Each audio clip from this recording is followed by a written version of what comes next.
For 200 years, a single family dominated India and astonished the world. A family known to history as the Great Mughals.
The Khyber Pass, famous not only for its wild, romantic scenery, but also because this is the gateway from rugged Afghanistan to the riches of India.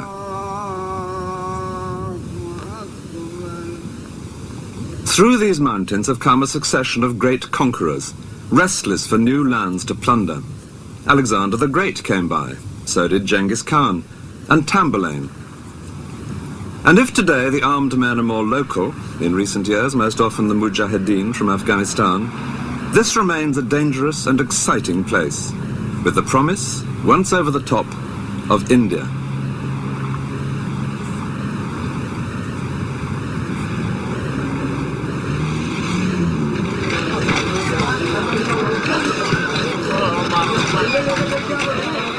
The first large town through the pass is Peshawar, now in northwest Pakistan. This has always been a busy meeting place of merchants and adventurers, and no doubt the armies of those conquerors contributed their bit too to the racial mix, passing back through here with the spoils of India on their way home.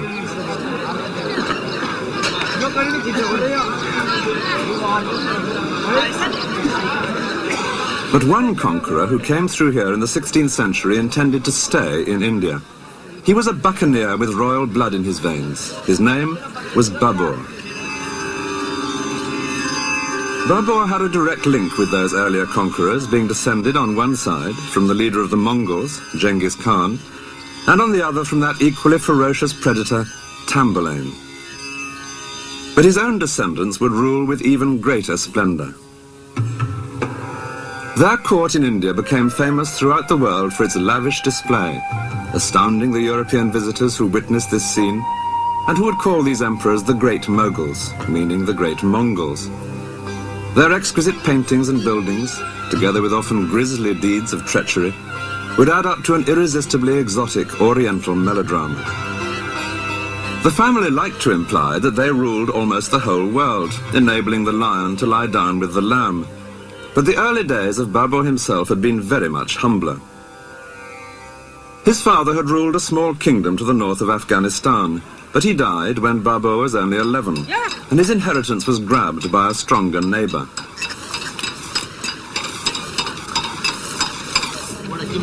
By his late teens, Babur was living more like a bandit than a prince. He and a few followers would roam around, seizing cattle, territory, wealth of any kind. In such a violent world, the villages and towns were all fortified, as indeed most of them still are today. And Babur describes vividly in his diary how he and his men would ride out at night to attack just such a place as this. Under cover of darkness, they would place their ladders against the wall. Often they were seen and had to ride away disappointed, but sometimes they got in, and then, after an exhilarating hand-to-hand fight in narrow lanes, they would take what they fancied, or perhaps persuade this particular village to join their league. Babur's following steadily increased. He was a leader who inspired great loyalty. And then there came a great breakthrough. In 1504, when he was 21, he captured a rich, sophisticated city, one which he would hold for the rest of his life, and which he came to think of as his real home. It was Kabul, now the capital of Afghanistan. Set among mountains to the west of the Khyber Pass, here was an ancient city in which Babur and his followers could settle down to a more civilized existence. The main cultural influence on this part of the world came from Persia. Babur, himself a keen poet and gardener, was able now to indulge in traditional Persian pleasures, of a kind which he and his family would later introduce to India.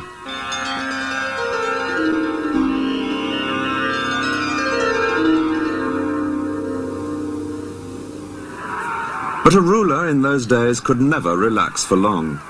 A regime based only on military power needed constant new conquests to bring in more territory, more wealth. In three directions, Babur's kingdom at Kabul was unable to expand. To the north was a powerful new ruler who had been grabbing vast territories, including Babur's ancestral kingdom. To the west was the even more powerful empire of Persia. To the south, desert. That left only the east through the Khyber Pass. Northern India was ruled by many rival princes, too busy fighting each other to be likely to combine against an invader, and the prize was a rich one. India was fertile, and an army could advance unopposed in these vast plains after victory in a single pitched battle. When the time for that battle came, Babur would have one great advantage, a magic new weapon.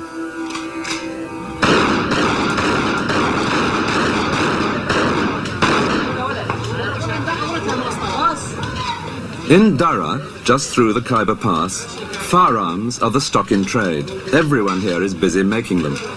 But when Babur came this way with his new muskets, which had reached him from Persia, no one knew what these strange objects were.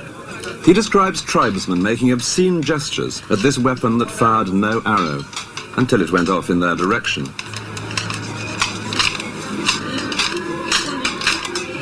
Nearly 500 years later, the magic of the musket may have been explained away, but it remains as important as ever to get hold of a good weapon, and people here will drill whatever barrel you require.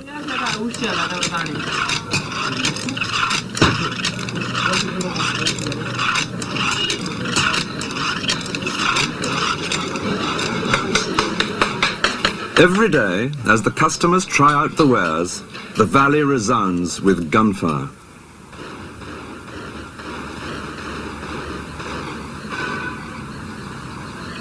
In addition to his muskets, Babur had some very elementary artillery. He had a Turkish gunner by the name of Ustad, meaning master, who'd been able to cast a mortar for him. A tubby vessel, something the shape of a deep vase, which when tilted upwards could fire a large stone for almost a mile. Babur had vastly enjoyed watching the hot metal being poured to cast this ultimate deterrent, and he loved the excitement when it was fired.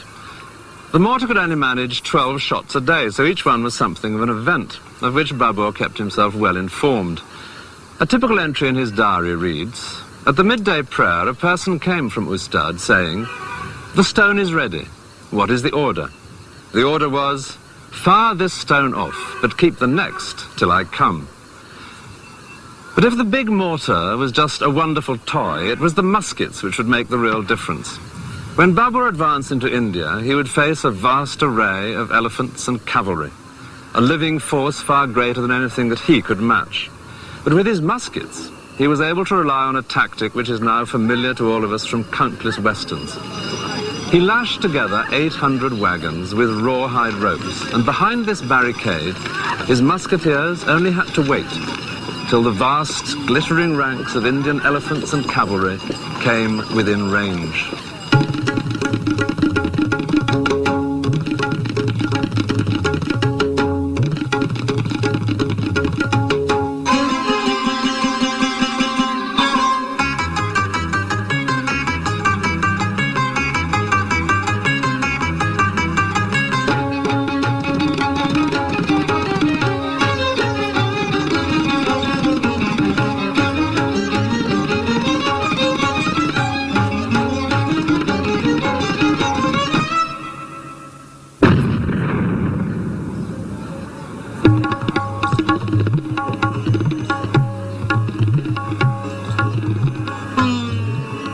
After his victory, Babur moved unopposed to the heart of northern India, through Delhi and on to the city which more than any other is now associated with the great Mughals.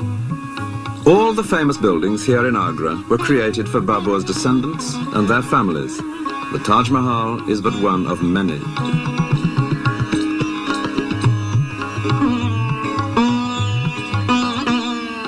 In this city, which would later display to the world his family's magnificence, Babur had a foretaste of the wealth of India. Among the booty captured here was a rather large diamond, the Koh-i-Noor, which is now the jewel in the crown of the British crown jewels.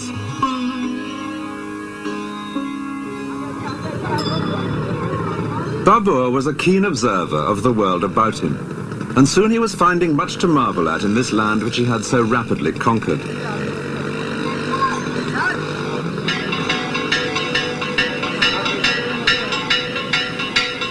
Here was a culture entirely different from the Muslim world, which had so far been the limit of his own experience.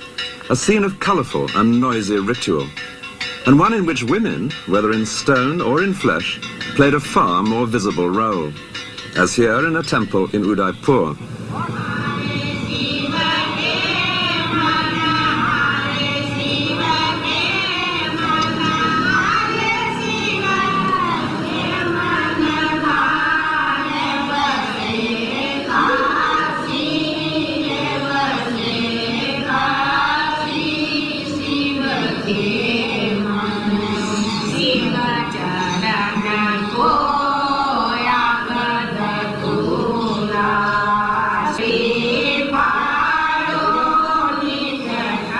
The Hindu religion developed much earlier than Islam, and this sort of thing was exactly what the Quran, like the Old Testament, most strongly disapproved of: idols.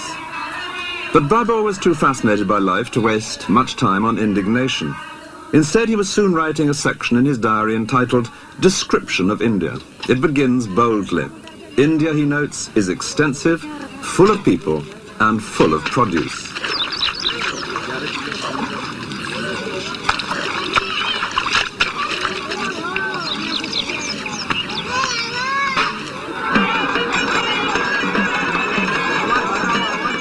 It was the profusion and colour of life in India that most amazed Babur, as indeed it does any visitor today.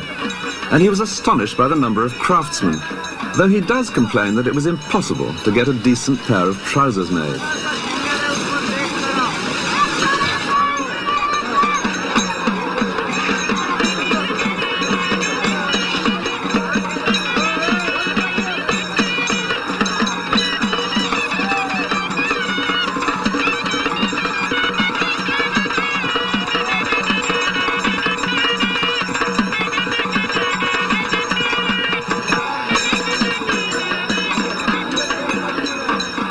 With all wealth depending in the end on what the land and human skill can produce, it was perfectly evident that there were better pickings to be had here than in Afghanistan. Though in India's summer heat, Babur did always feel dreadfully homesick for the mountains of his youth.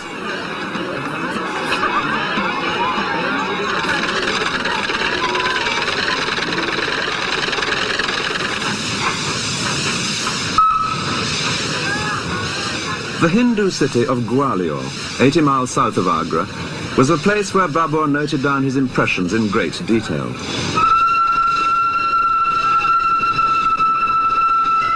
He first came here on September the 27th, 1528. That day he had earache, and so had taken opium, which was causing him to vomit when he visited this great fort. But, like any good tourist, he put up with that.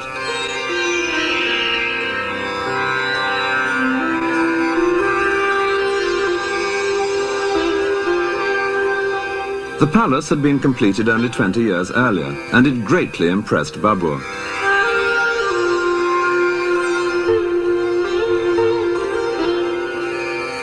He noted the tiles, which included, he said, the semblance of banana trees.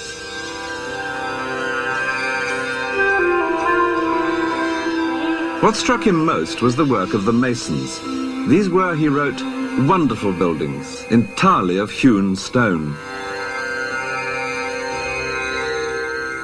Indian masons have always treated blocks of sandstone as freely as carpenters in other countries shape and carve planks of oak. Here in these courtyards was a Hindu architectural tradition, which Babur's grandson, the Emperor Akbar, would later put to excellent effect. There was one aspect of Gwalior which deeply displeased Babur, the famous Jain carvings in the rock face. These idols, confided the emperor to his diary, are shown quite naked, without covering for the privities. I, for my part, ordered them to be destroyed. Upon his orders, the faces and the offending privities were smashed. Modern restorers seem to have partly agreed with him. Only the faces have been replaced.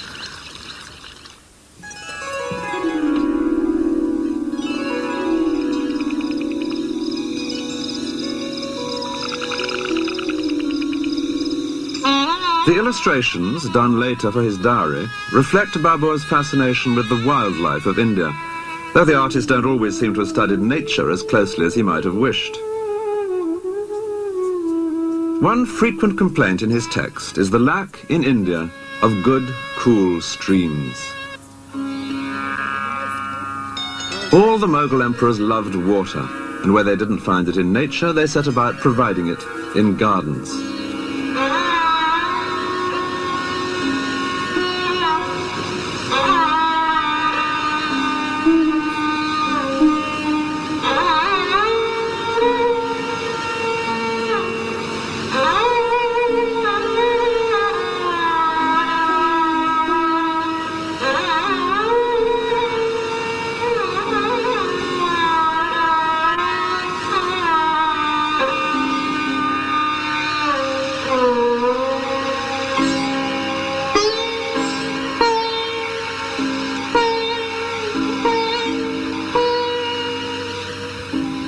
This garden in Agra, the Rambagh, is believed to have been laid out by Babur himself. It follows the rectangular system of the water gardens of Persia, just as in the paintings. Water flows through the channels laid for it and tumbles and trickles into pools, as the engineer carries out the plans approved by Babur himself. He had made several such gardens in Kabul, and the ones he created here in India no doubt helped to remind him of home. Babur would come to his gardens for a task which he very much enjoyed, that of writing up his diary from the notes he had taken all his life. And the tale he had to tell was among the most romantic of life's basic plots, the rags to riches story, from the early days, with sometimes just a couple of hundred followers, to all the wealth of India. And it was here in Agra that he decided to celebrate his success. He would give a sort of empire warming party. Word was sent out that all who had helped him on his way should come to receive fitting benefits. Even quite humble people were invited. A man who had once helped him across a river on a raft, some peasants who had sheltered him in Afghanistan. It took a couple of years for all the guests to arrive, and then there was a huge feast, with Babur under a pavilion in the center, and the guests stretched out in a great semicircle of 100 yards or more. There was much present giving, and dancing, and acrobatics, and general self-satisfaction.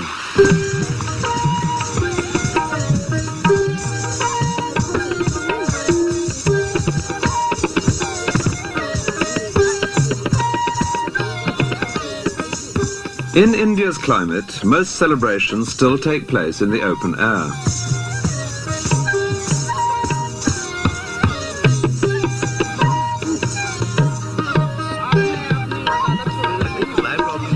From everyday picnics to more special occasions, a meal on the grass or on carpets remains a part of social life.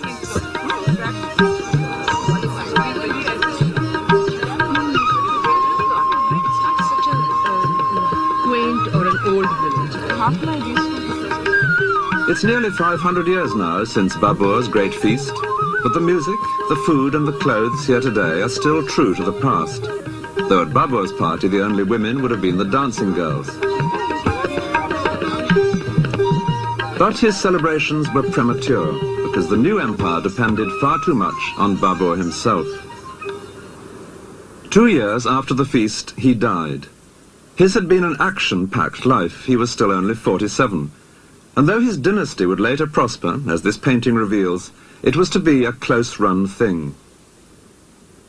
He was succeeded by his son Humayun, aged 22, who had fought beside his father in the capture of northern India, but was a very different character. Humayun had nothing of his father's brisk energy. He was charming, sentimental, much given to scenes of tearful reconciliation with those who had conspired against him, and superstitious, exceedingly superstitious.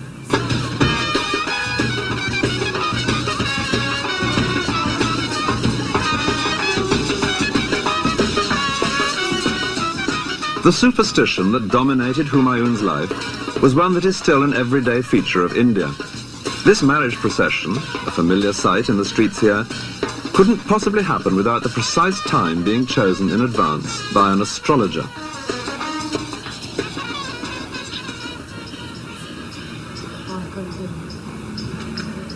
The mysterious compulsion to have one's horoscope done is not confined to the East. But Humayun tried to organize his entire civil service by the signs of the zodiac, far more ambitious than the simple personal attention that most people want from the astrologer. In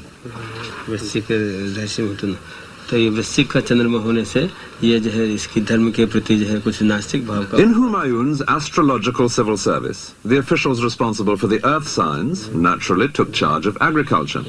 The water signs had the canals, while the fire people busied themselves with military matters.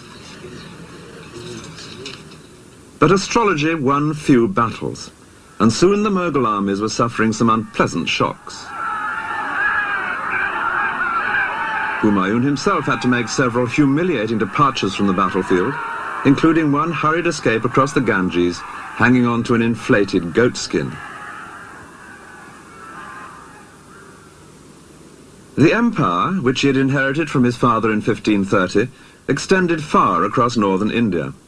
10 years later, he had lost control of the whole of it, and was wandering as a refugee in the deserts of Rajasthan, with his family and a dwindling band of courtiers. Their circumstances were already bleak, but there was worse to come. In the heat of the desert, there is no greater relief than to come across a working well. But this was to be an increasingly rare sight that summer for Humayun and his family. They began to find that most of the wells they came across were dry. They had been filled with sand, the buckets were clogged and empty. The cause was a clash with Hindus. Members of Humayun's party had killed some cows, sacred animals to any Hindu. Rajasthan is a fiercely Hindu territory, and the people here had been deeply offended.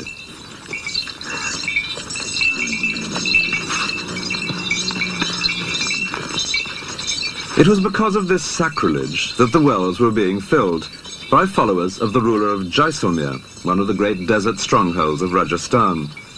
This kingdom was just the sort of place Humayun's descendants would have to come to terms with if they were to recover and hold India. But for the moment, mere survival had become the one priority for the evicted emperor and his family.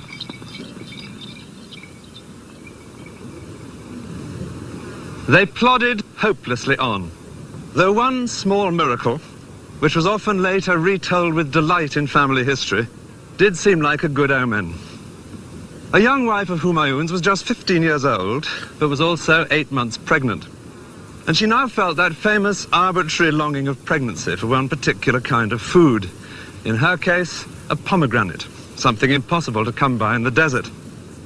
But then, happily, their path crossed with that of a traveling merchant. And he was found to have, in his saddlebag, one large, juicy pomegranate. Then, a month later, at a small oasis, the real miracle. The birth of a son who would later radically transform the family's fortunes. They called him Akbar. He would spend his childhood as a refugee because his father would soon be chased right out of India. But against all the odds, Humayun later fought his way back in to recover the empire.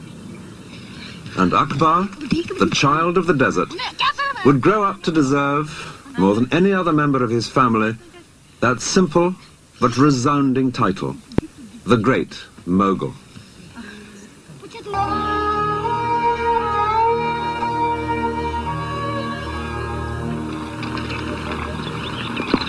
The powerful fort of Rohtas in Pakistan was built during the boyhood of Akbar, the greatest of the great Mughals.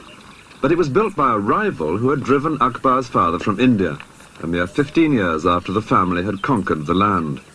The Mughal Empire now seemed little more than a 9 days wonder.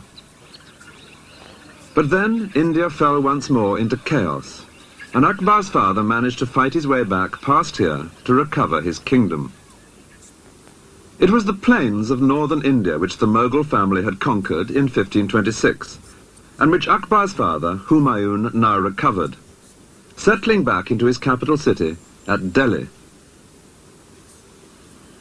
It was only just in time, for 6 months later he was dead, but at least that meant it was here in Delhi that his tomb would rise, as the first of the great Mughal monuments, giving a reassuring, if so far entirely false, sense of stability and power. Above the tomb, a dome, like a bud which would later flower in the dome of the Taj Mahal, reflecting the Persian traditions behind the Mughal family. Poetry played an important part in Persian court life, and with pleasures such as these, Humayun now relaxed once again in Delhi.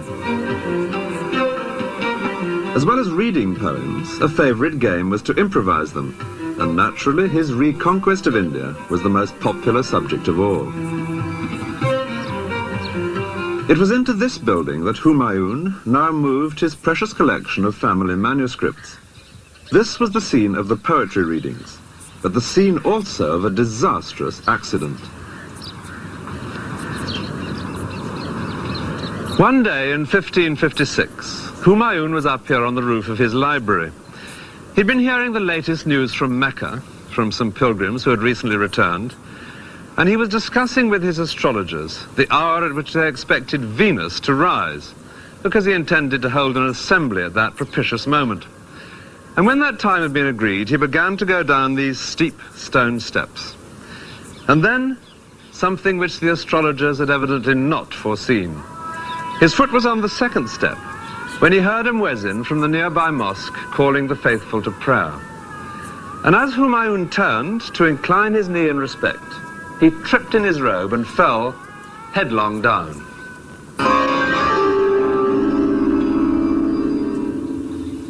He died 3 days later. And in such an unstable empire, the sudden death of the emperor automatically meant a political crisis. Humayun's son, Akbar, was already an experienced soldier, even though he was still only 13 years old. But he happened to be hundreds of miles away campaigning in the Punjab. If the news got out before Akbar was publicly enthroned, it was certain that others would attempt to seize power.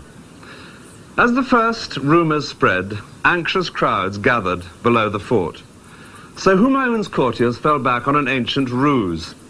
Someone who vaguely resembled the dead emperor was dressed up in his clothes and waved reassuringly at the crowd at a suitable distance. No doubt some of the people were fooled for some of the time, and meanwhile the action had moved elsewhere. When the news reached Akbar, he was miles from anywhere in this vast plain. He had with him an experienced general to keep an eye on the boy, and the general now organized a hurried but essential ceremony. There had to be a coronation. The king is dead, long live the king.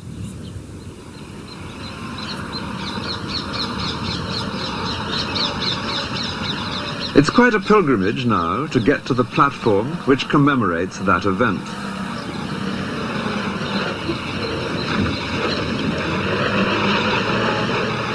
Known as the Throne of Akbar, this surely has to be the least visited of all Mughal monuments.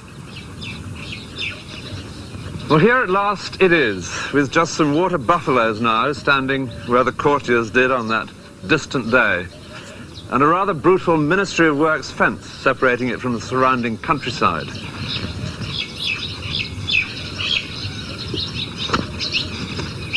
It's in a very dilapidated state, but you can just see how it must have been as a Mughal monument. Here, for example, water would have come rippling down over a carved stone, a very Mughal detail.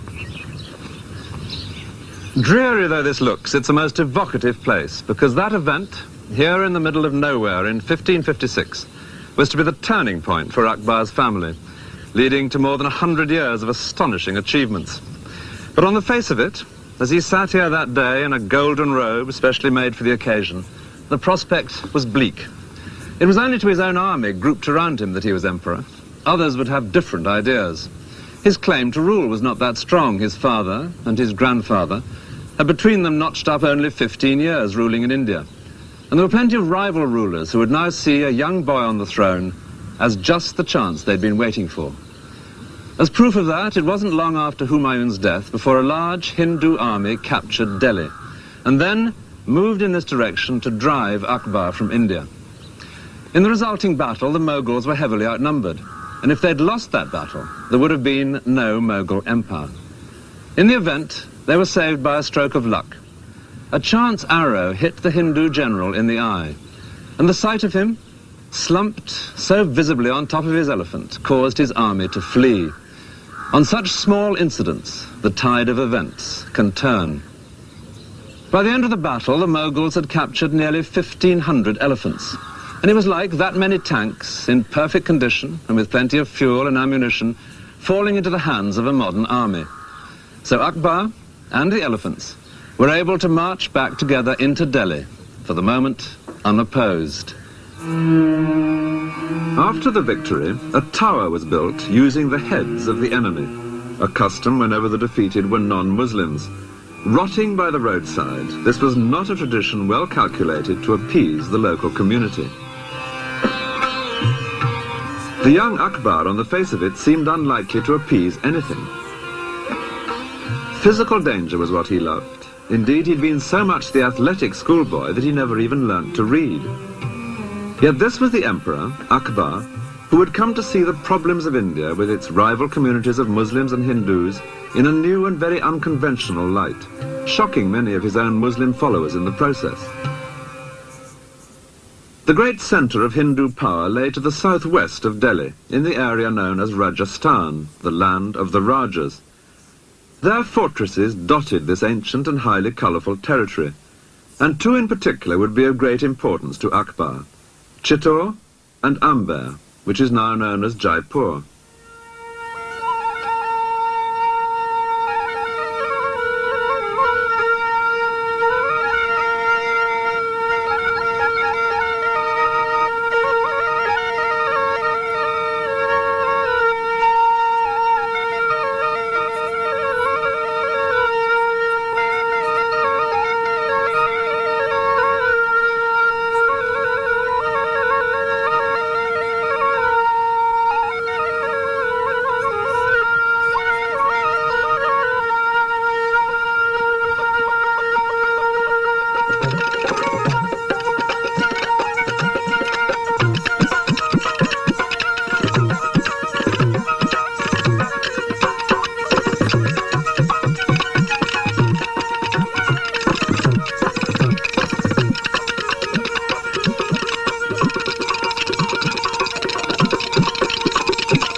At the top of this fort in Rajasthan, there is a most unusual feature: a seat. It's perfect now for enjoying a quite spectacular view, but that wasn't its purpose. It seems that this was a throne for use in times of siege. Here the Maharaja would sit, exposed but visibly in command, conducting the campaign if there were enemies below to be driven back. From this perfect vantage point, he could see the build-up to an assault and choose where to fling his own men into the attack.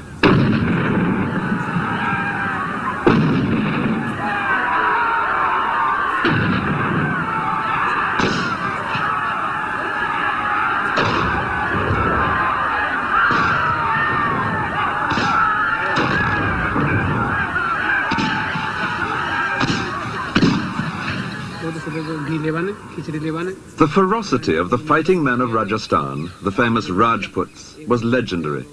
They were known as the greatest warriors in all India, reckless in their courage, a reputation sustained by their habit of going into battle high on opium. These were people that Akbar would either have to subdue or make friends with.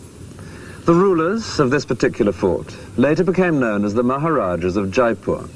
They came to terms with Akbar, and the beauty of their city, the largest in Rajasthan, suggests that there were advantages in doing so.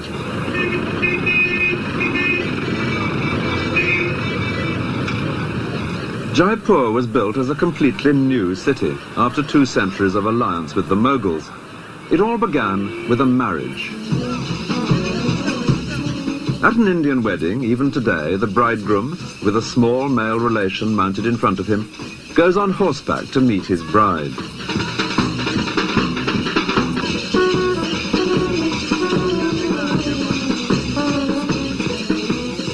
But when Akbar took a wife from the ruling family here in 1562, it was out of the question that he should ride to her. It was she who was sent to him.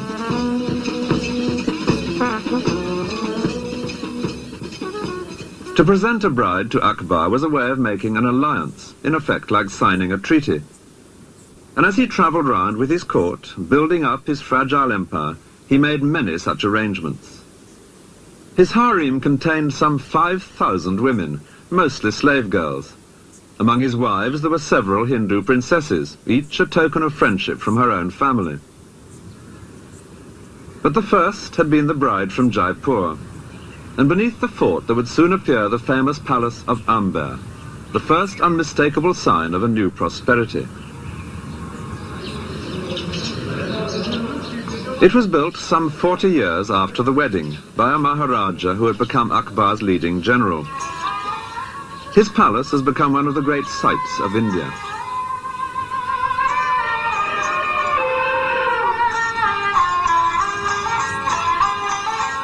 For the tourists, an elephant ride up to Amber is a compulsory item on everyone's schedule.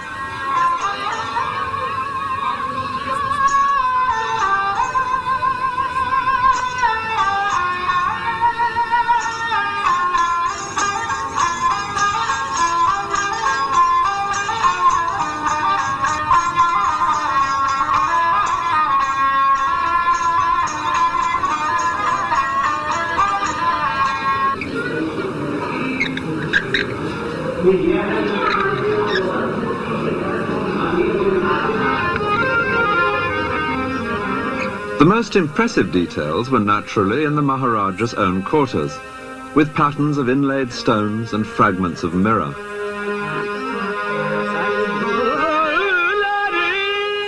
Here, in pavilions placed between the public part of the palace to one side and the harem to the other, the ruler could entertain either outside visitors or his own women, in surroundings that would delight them all.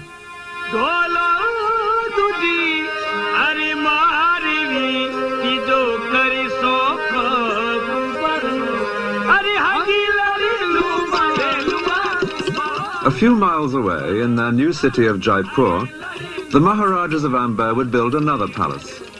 And it's here that their present-day descendant lives.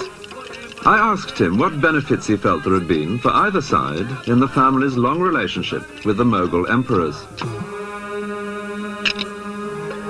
The Mughals got governors and generalship from the House of Amber, and the House of Amber got the peace and tranquility to be able to pursue and build the city of Jaipur, and was again considered one of the main Hindu and Rajput states of that period. And what about religion? Well, again, it gave Raja Jai Singh great time to protect the Hindu religion during his reign. Akbar spent much of his time moving round with a vast army, using the sport of hunting as his diplomatic cover. Any troublesome ruler might soon find the emperor killing deer on his own doorstep, with the infantry standing in as beaters. One of the ways of hunting that the emperor most enjoyed was with the cheetah, the Indian leopard. the fastest animal on earth.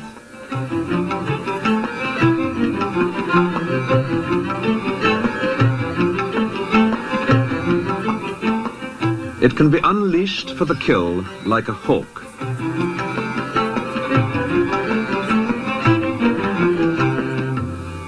This crowded scene, with a fence in the background, depicts another favourite way of hunting.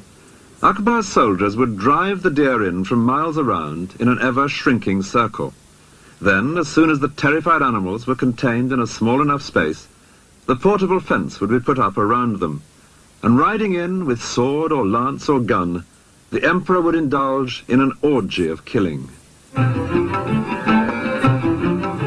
On one occasion, on a vast plain such as this, 50,000 beaters drove in game from 60 miles around, a very large army in disguise. No wonder most rulers proved friendly when Akbar passed by. But there were exceptions, in particular the Rana of Mewa, who held the great fort of Chittor.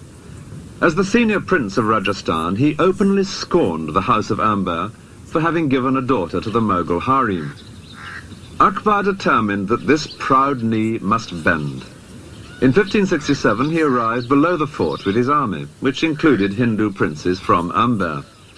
Chittor itself is nearly 4 miles long, but Akbar's camp extended 10 miles. It was to be one of the most famous sieges in Indian history. Akbar used 2 methods of assault, both of which are shown in these views done by his painters. One was mining, burrowing under the walls with explosives. The idea was to blow up a section for the soldiers to enter the fort, but fuses were unreliable, and the Mughal army suffered a major disaster when a charge went off in 2 stages.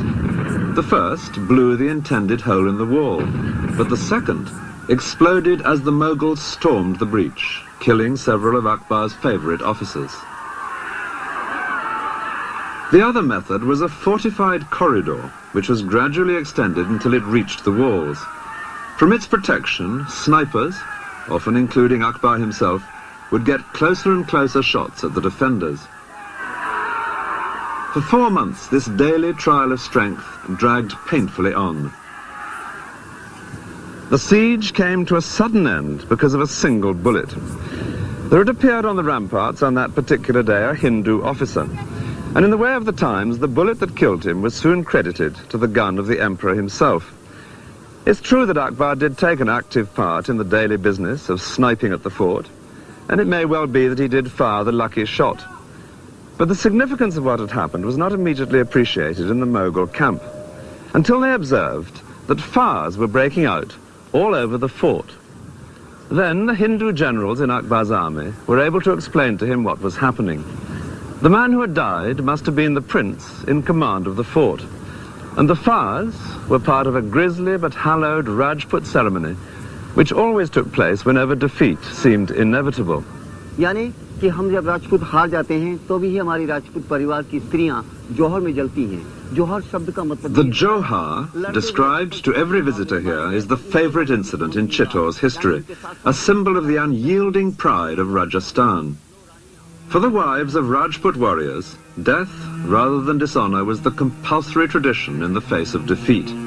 They were all burnt before their husbands sallied forth to meet their own equally certain end in a final, hopeless battle. Inside the fort there were some 40,000 peasants living, and, unusually for him, Akbar now allowed them too to be massacred.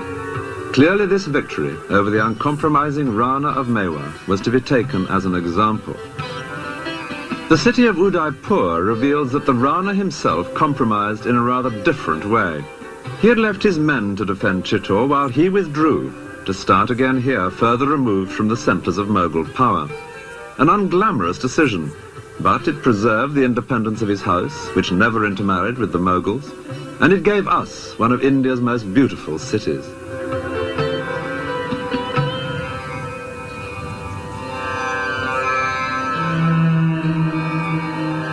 Today, the Rana of Mewa still feels it a matter of pride that the Mughals were kept at arm's length. Now, we knew that if we were going to compromise with the Mughals, we would not be allowed to live with any self-respect in a Mughal court, and therefore we were very keen to protect our self-respect. The other reason is that our family is religious, deeply religious, and we believe in the values set out in Hinduism. And people look up to our family as the custodians of Hinduism. And whenever the Hindu faith and the Hindu religion was threatened, we were not prepared to compromise, and we fought for protecting the faith. To celebrate his victory over the Hindus of Chittor, Akbar made a pilgrimage to a great Muslim shrine. It was to Ajmer that he went, to visit the tomb of a saint who had brought to India the more tolerant strain of Islam known as Sufism. His shrine remains a holy place today.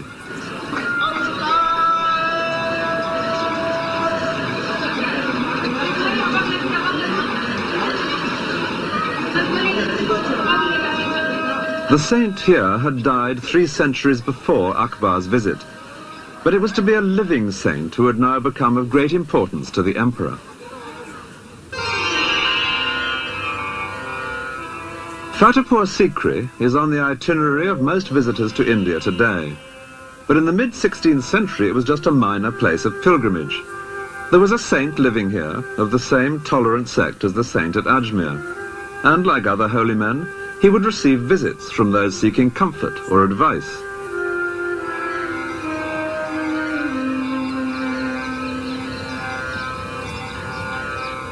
In 1568, one of the pilgrims who came for advice was the young emperor, who would later build at the top of these steps the great Victory Gateway leading into the mosque. When Akbar came to visit the saint who lived near here, he brought him a pressing problem. He was now 26, but in spite of his large number of wives, he still had no son. Well, the saint gave an uncompromising answer. Without hedging his bets, in the usual way of soothsayers, he declared categorically that the emperor would have not 1 son, but 3. Soon after these comforting words, news came that the Hindu princess from Amber was pregnant. For safety's sake, Akbar sent her to live near the saint, and here a boy was born. A year later, another princess was pregnant. She too was sent here, another son. And 2 years after that, a 3rd boy, exactly fulfilling the saint's prophecy. But with a track record like that, an emperor does not stand idle. And that was why, over the next few years, Fatehpur Sikri became increasingly important in Akbar's life. The palace, which Akbar would now build beside this mosque, was a gesture of gratitude to the saint, of confidence in the future, and of exuberance. An exuberance reflected, it's pleasant to imagine, in an entertainment offered to the visitors here by one particular old man, several times a day.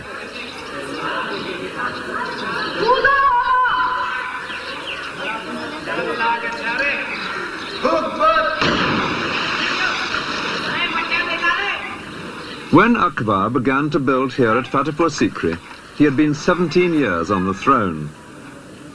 Since that hurried coronation as a boy in the plains of the Punjab, he had turned his shaky inheritance into a stable empire. He was just 30, and there was still much to achieve. But now, with those 3 sons born here, there would be someone to pass it all on to. His family's future had never looked better.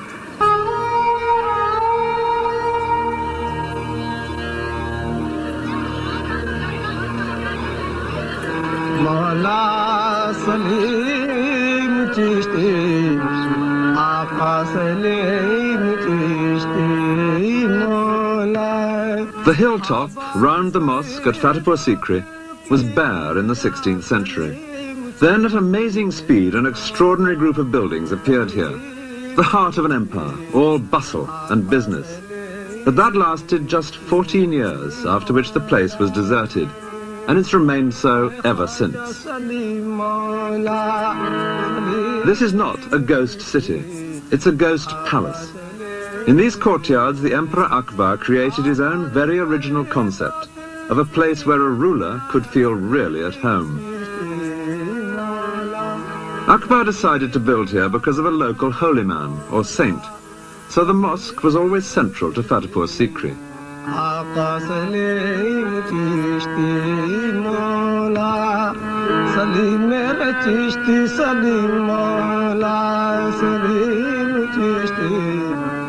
The saint died soon after the building work began, but then a saint's tomb, properly tended, can be almost as propitious as the saint himself. Clad in fine white marble, which was added by Akbar's grandson, the tomb is the centerpiece of the courtyard.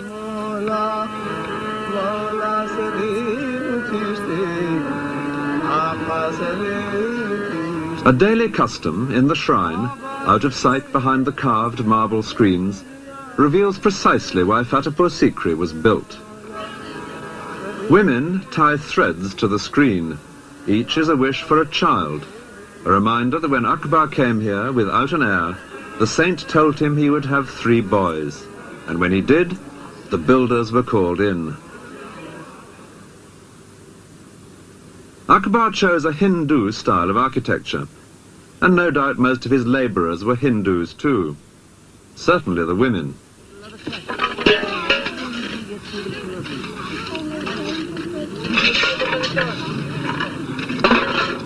This is still a familiar sight anywhere in India, and if it looks now a little slow compared to methods elsewhere, nobody could have said that about the building of Fatehpur Sikri, where it took just a few years to create a palace worthy of an increasingly confident emperor.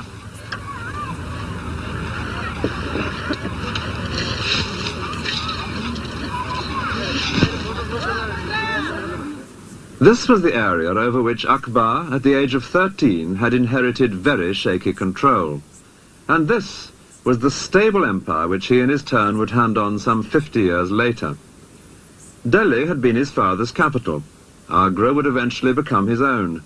So the saint's home at Fatehpur Sikri, in addition to being so propitious, was strategically placed at the heart of the empire.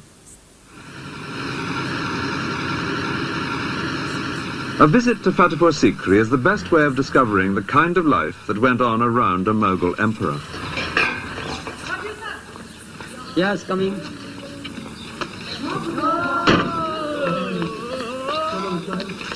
There were even more barriers then.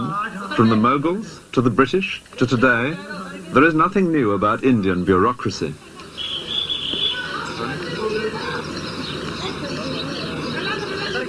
We take it for granted now that you can walk straight into any town. But in those days, the town gate was a real obstacle, always shut, for example, at night.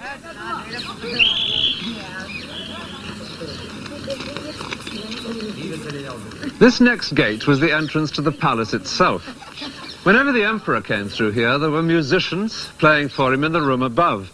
But for the rest of us, the name of this one has a somewhat familiar ring.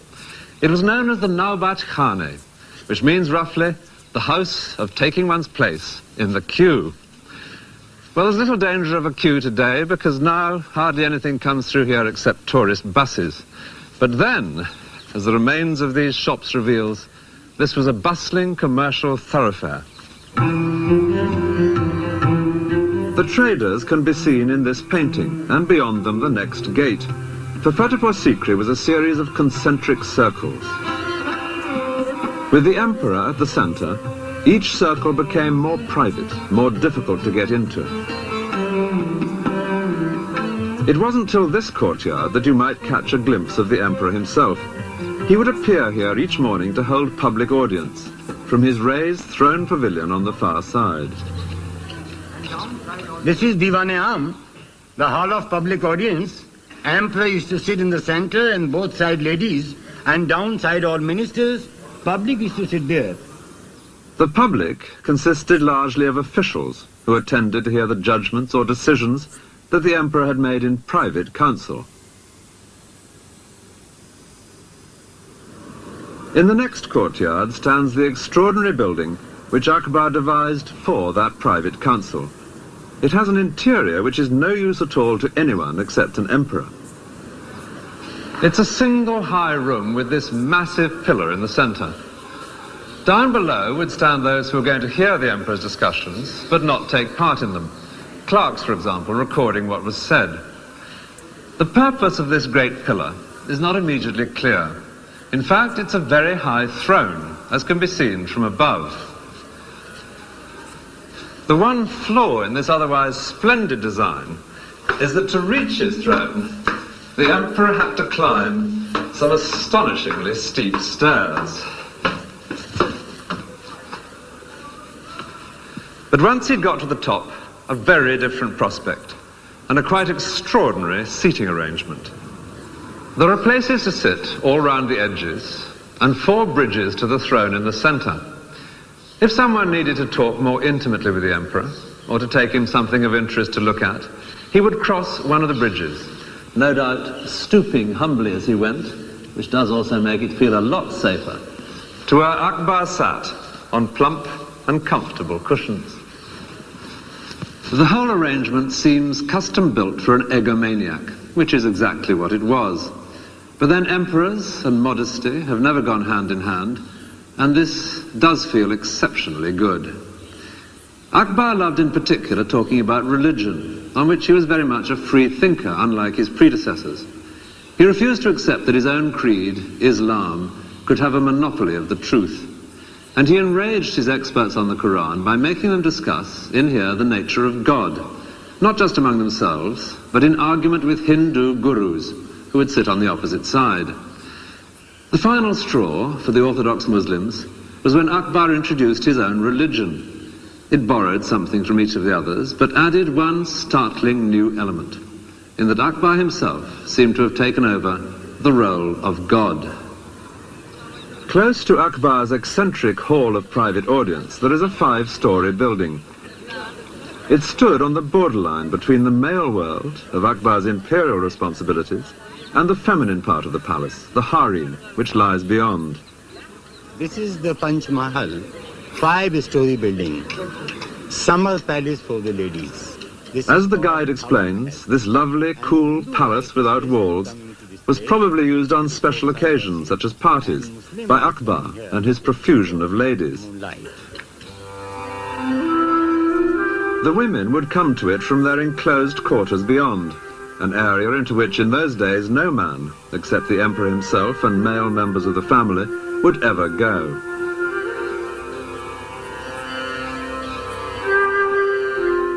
Akbar provided intricately carved surroundings for his harem, which included both Muslim and Hindu wives. But the method of construction at Fatehpur Sikri is entirely Hindu, with the straight lines of great stone pillars and beams instead of Muslim curves. These rooms were lovely places to loll and chat in on a warm evening. If they look a bit stark now, it's because they're unfurnished. This is like viewing an empty flat, and as on that occasion, the trick is to imagine the missing items. Not just the girls themselves, but pretty things in the alcoves, cushions to recline among, and above all, carpets. An English visitor to India marvelled at the rich display of carpets. All their bravery, he wrote, is upon their floors.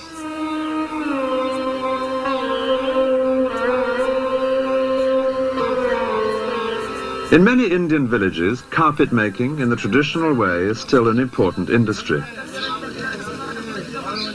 The sound here is that of the various foremen, calling out which colour of wool is to go where to form the pattern.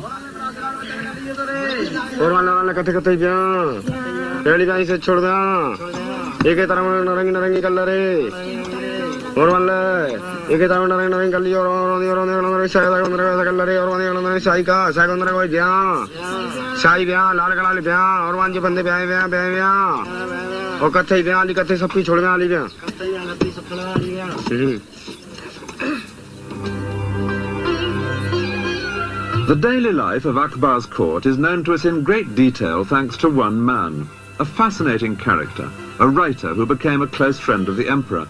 His name was Abul Fazl. In Fatehpur Sikri, at a discreet distance from the harem, is this house. It's believed to be the one in which Abul Fazl lived.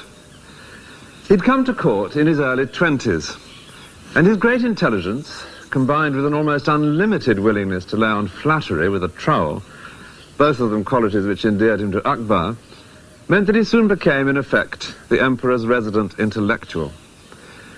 The great task which Akbar entrusted to him was the recording for posterity of his life and possessions and achievements.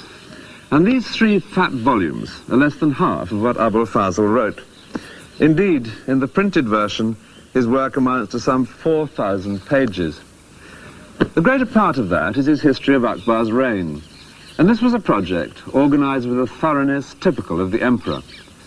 Orders were given that all his elderly relations and the oldest palace servants should write down everything they could remember about the past.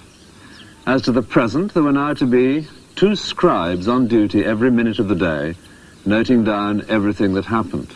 An Englishman visiting the Mughal court wrote that no part of the emperor's day goes unrecorded.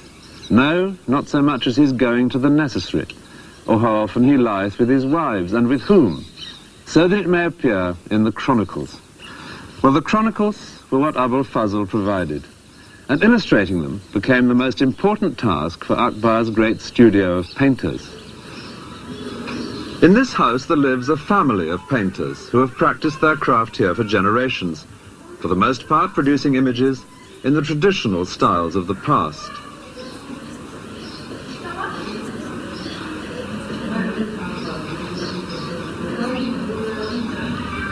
Among the many schools of Indian art, the greatest is that of the Mughal court, established by Akbar. His painters would often collaborate on a picture. Each would put in what he did best, someone for the landscape or the architecture, and later someone else for lavish costumes or animals or flowers.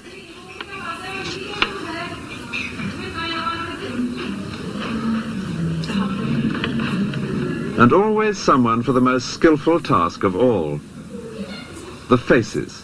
They had to be recognizable. What Akbar looked for in a painting was an accurate image of the life that he knew.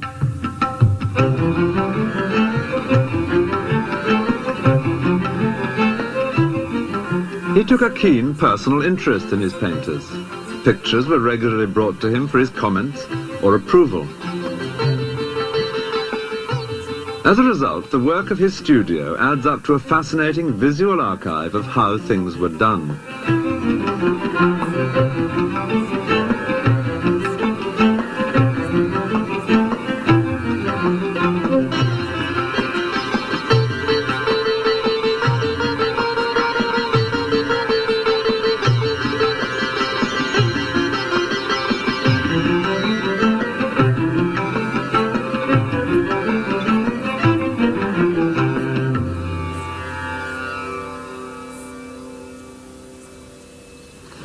In his great work, Abul Fazl also collected masses of dusty information about the empire and how it functioned. Statistics, for example. There are columns and columns of them, and they run on for page after page after page. And then there are fascinating nuggets of very unexpected information. The ranks of the camels and their servants, or regulations for oiling camels and injecting oil into their nostrils. Whenever anything worth having has been invented, it's invariably credited to Akbar himself. Under the manner of cleaning guns, we learn that this used to be a most laborious task. But His Majesty, from his practical knowledge, has invented a wheel, by the motion of which 16 barrels may be cleaned in a very short time. The wheel is turned by a cow. And then there are fascinating details about Akbar's daily routine. We learn that he never drank anything but water from the Ganges, which was carried with him wherever he went. And he had the great luxury of ice arriving every day of the hot Indian summer in an endless succession of boats and carts from the distant Himalayas. He only had one meal a day, but the fuss that caused was phenomenal on its long journey from the kitchen. India's housewives still prepare dishes for their husbands to take to work in that splendid Indian invention, the tiffin can. But Akbar's dishes were sealed for a different reason, fear of poison. Before sealing, each was tasted by 3 officials. If anyone was going to die in instant agony, it would not be Akbar. One of the greatest bonds between Abul Fazl and Akbar was a shared love of religious speculation. And Abul Fazl spends a great deal of space in this volume describing the beliefs of different religions.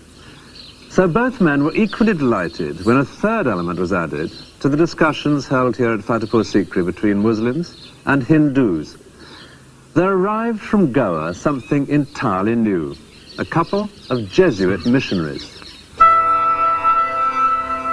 Christian engravings had already begun appearing in the elegant scrapbooks kept by Mughal courtiers, because the Portuguese had now been in Goa, on the west coast of India, for half a century. Distributing images of this kind was a part of missionary activity. The efforts of the missionaries did lead to some surprising juxtapositions. The companion for Jesus is Akbar's own son, Jahangir. Akbar's Muslim advisors were ordered by the emperor to engage in debate with the two visiting Christians. Akbar expected some sort of truth to emerge. Vain hope. The Jesuits pitched into the Muslims with such vehemence that the emperor himself had to take them aside to advise caution. Even so, they stayed for 3 years in Fatehpur Sikri, only leaving in despair when Akbar announced his own new religion. But at least they had provided some interesting new themes for Indian artists.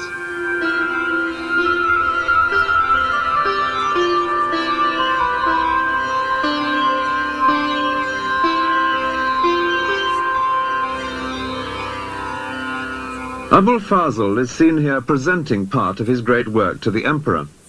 He never quite completed his history of the reign because he died 3 years before Akbar.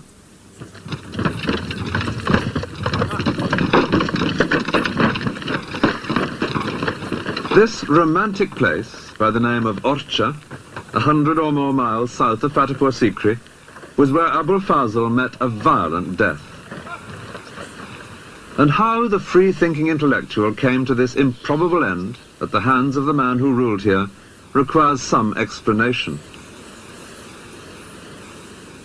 In what was essentially a military society, the only way of real progress to fame and fortune was by proving oneself in battle. So Abul Fazl used his influence with the emperor to be given military command, and soon he was in action. He seems to have revelled in skirmishes and sieges. Writing them up later, he invariably makes the most of his own involvement. Our brave warriors were nearly being defeated, he reports on one occasion, but the writer came up and the enemy was dispersed. Unfortunately, the brave writer had one powerful enemy on the Mughal side. He was Jahangir, the prince who shared the page of an album with Jesus. As the eldest son, he was Akbar's natural heir, but he had led a most dissolute youth, and Abul Fazl had made no secret of his low opinion of him. Now the prince was showing signs of open rebellion. The emperor, Akbar, summoned Abul Fazl back from where he was campaigning in the south, because he wanted his advice. But Jahangir knew that any such advice would be deeply hostile to his own interests. He decided to take action. Far to the south of Agra and Fatehpur Sikri, Abul Fazl was busy campaigning on the distant borders of the empire when he received Akbar's summons to return to court. He set off, confident as ever, to advise his emperor. But his journey would lead him straight into an ambush. Jahangir was friends with the Raja who had his stronghold at Orcha, and he knew that Abul Fazl would have to pass by here on his way north.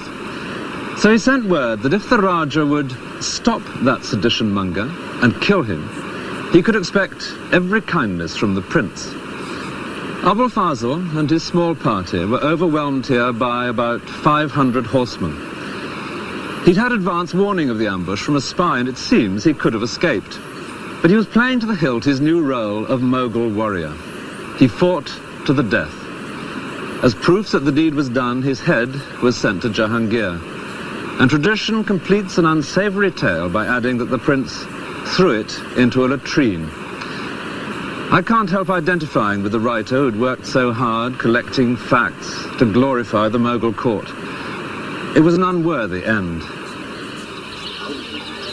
A great new palace nearby at Datia was begun by the Raja a few years after he had disposed of Abul Fazl. Its opulence suggests the scale of reward for political murder.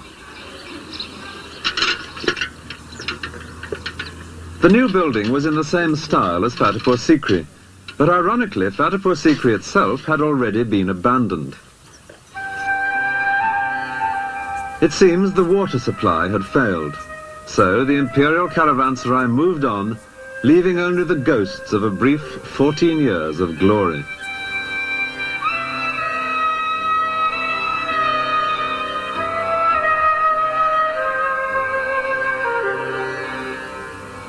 From 1584, Agra was where the emperor now once again made his headquarters, within the magnificent great sandstone walls which give the Red Fort its name.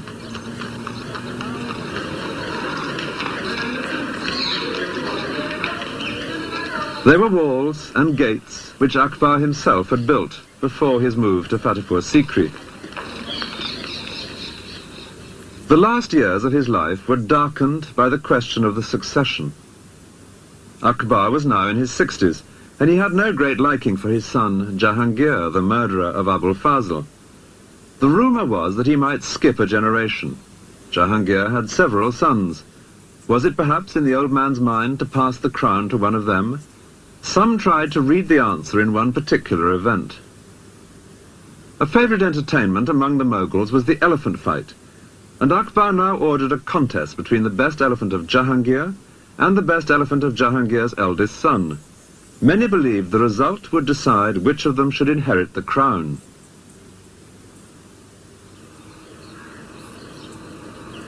These elephants are high on the wall of the Red Fort at Agra, above where elephant fights invariably took place.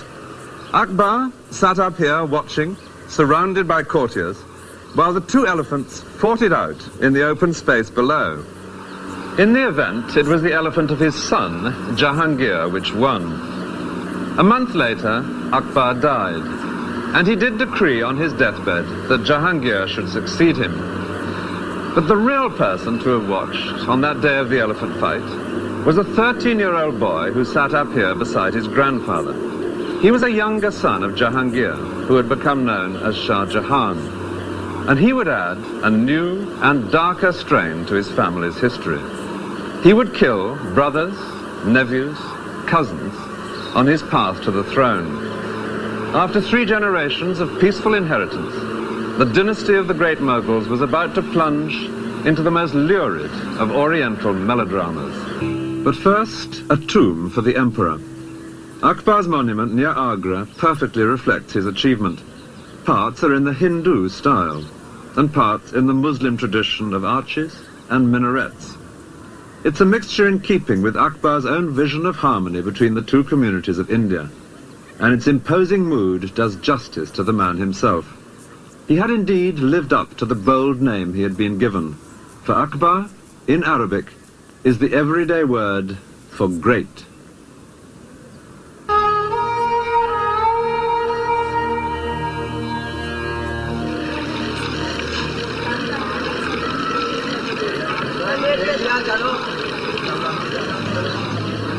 The lake of Pushkar in Rajasthan, one of the holiest places in India.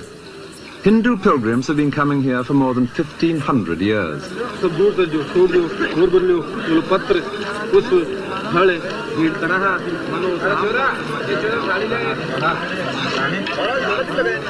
But Mughal emperors came too to see the pilgrims, in particular Akbar's son Jahangir.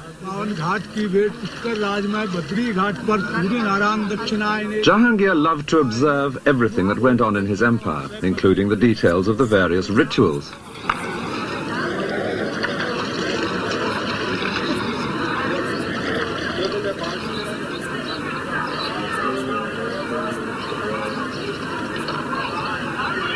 With Jahangir, a new element enters into the family history.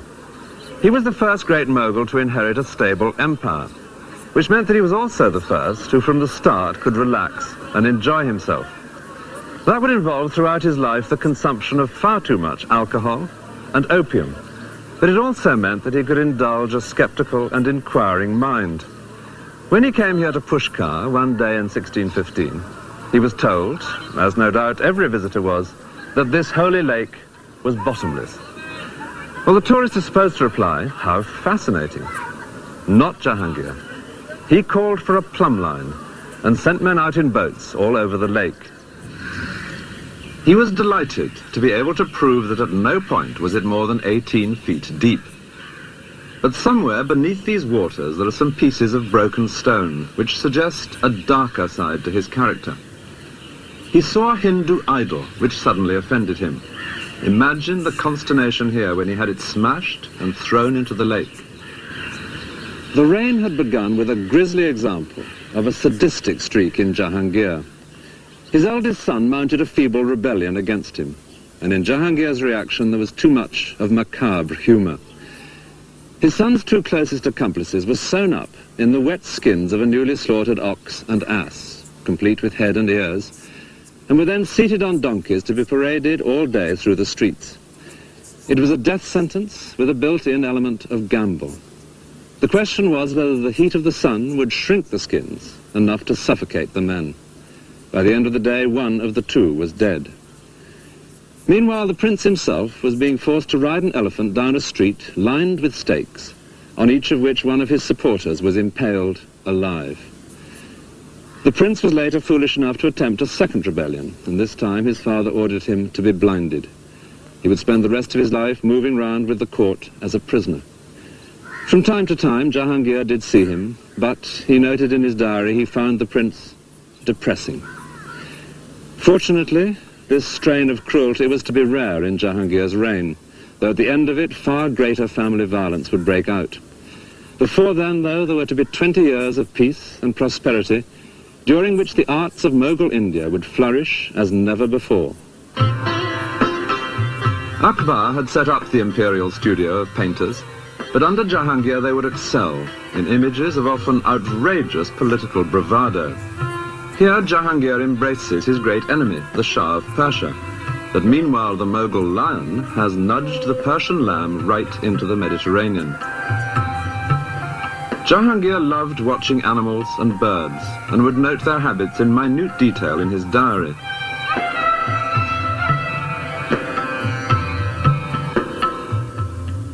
But the diary is just as detailed about his own habits, recording with great precision his decline into alcoholism.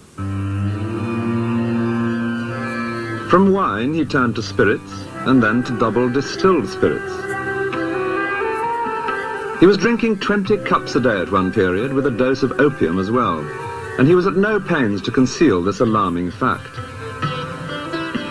Indeed, he even had himself shown with a wine cup on one of his coins, deeply shocking to the Muslim faithful. Life in Jahangir's empire is known to us in great detail, partly because it was now receiving much foreign attention. Ships from Portugal, Holland and Britain were sailing right round Africa to visit this land of fabled wealth. It was from the port of Surat in 1615 that a very articulate Englishman set off inland on an arduous journey to seek out the emperor, who was with his army a few miles from Pushkar at the city of Ajmer. Actually, by a strange coincidence, there were two Englishmen here in Ajmer that winter of 1615. They couldn't have been more different, though they did decide to share lodgings. One was the first official British ambassador to India. King James I had sent him out to try and set up a trading agreement for the newly formed East India Company. The man chosen for this difficult task was Sir Thomas Roe, and he describes how he met in Ajmer that famous unwearied walker, Tom Coriat. Coriat was a writer who had indeed spent 3 years walking to India, but was determined that his readers should see him on an elephant. He was lucky to be alive, since his idea of good Christian behavior was to climb the minaret in mosques and to shout down that Muhammad was an impostor. Roe was soon deeply embarrassed by his eccentric compatriot. Coriat was something of a linguist, and he now addressed to Jahangir a speech in Persian, which was fine until Roe discovered what he was saying. He was asking the emperor for money, which Roe considered unseemly in an Englishman. Roe himself, by contrast, had brought presents for the emperor, which was essential for an ambassador because presents played a major part in Mughal court life. Indeed, Roe describes how people would hold up in the air the gifts they had brought for Jahangir, and if something nice caught his fancy, he would ask that person what business he had come upon.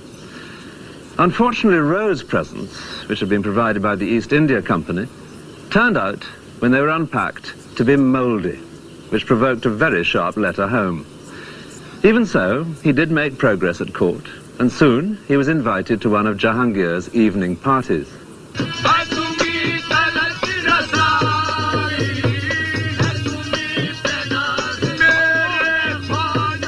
A guard at the entrance sniffed the breath of every guest in case he had been drinking, a somewhat hypocritical precaution, Rowe considered.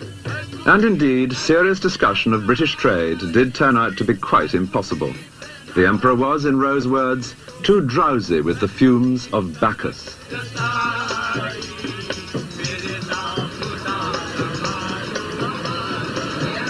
The day came when the whole imperial court was to move elsewhere, and Sir Thomas Rowe stood at this gate to watch the Emperor's departure. He was dazzled by the jewels which Jahangir wore for the journey.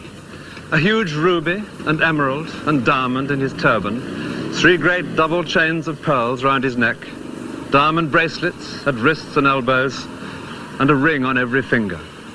But there was one very gratifying touch, almost certainly unnoticed by anyone except Rowe himself. Amid all this finery, tucked into Jahangir's belt, was a pair of English gloves, which Rowe had given him.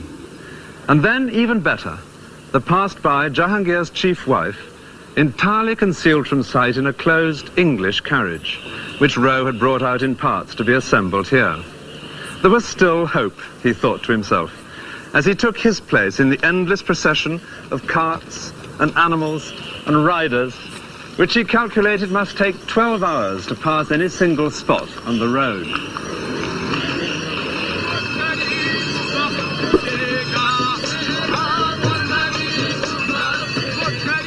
The Emperor's own travelling palace itself needed 600 animals to move it from one place to the next. And when the whole city of tents was set up, Rowe considered it one of the wonders of his experience. It was some 20 miles around. Here the daily life of court and government could be carried on just as in a permanent city of stone. After 4 months on the move, the royal caravan came to Mandu, a vast hill fortress where Jahangir now settled in for a prolonged stay. Here were palaces in which it was a joy to relax after the upheavals of travel.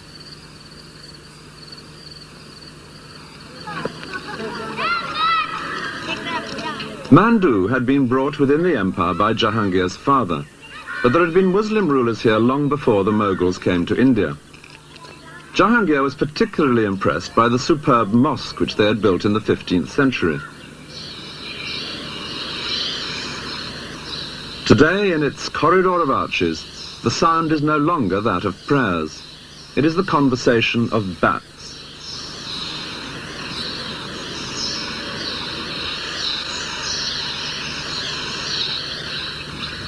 Sir Thomas Rowe's first task, after arriving in Mandu with Jahangir's court, was to find lodgings. He couldn't afford the comfortable places that were being snapped up by the rich courtiers, so he set off to look for something within his own means. And eventually, he came across a deserted mosque, which he thought might just do him. And this is believed to be the very one. It's not exactly lavish, but he would make the best of it. First of all, putting screens across the entrances to keep out intruders, and particularly some that bothered him at night. There were lions prowling about. I like to think of him safely barricaded in here with his dwindling stock of presents for important people piled high in an alcove. Now he could get on with the real work of an ambassador, joining in life at court, being seen at the best parties, always trying to get the ear of the emperor. One of the most important parties was on the emperor's birthday. Rowe managed to get an invitation and so saw a central event, the weighing of a member of the royal family against gold and then against silver and jewels. The idea was that his weight in each of these valuable commodities would be distributed to the poor. Rowe doubted that the money would really be handed out, but conspicuous generosity was good for the imperial image, and by now the empire was prosperous.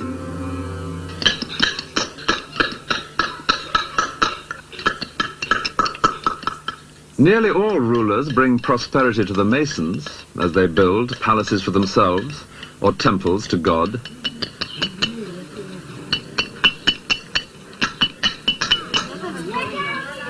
Rather fewer do anything for the peasants. But Jahangir's father had successfully adjusted their taxes and so encouraged them to bring more land into cultivation. Jahangir loved his wealth, but simple holy men, he liked to pretend, meant more to him than anyone else. The Western monarch being snubbed here by his place at the back of the queue is James I of England, undoubtedly done from a painting brought by Sir Thomas Roe.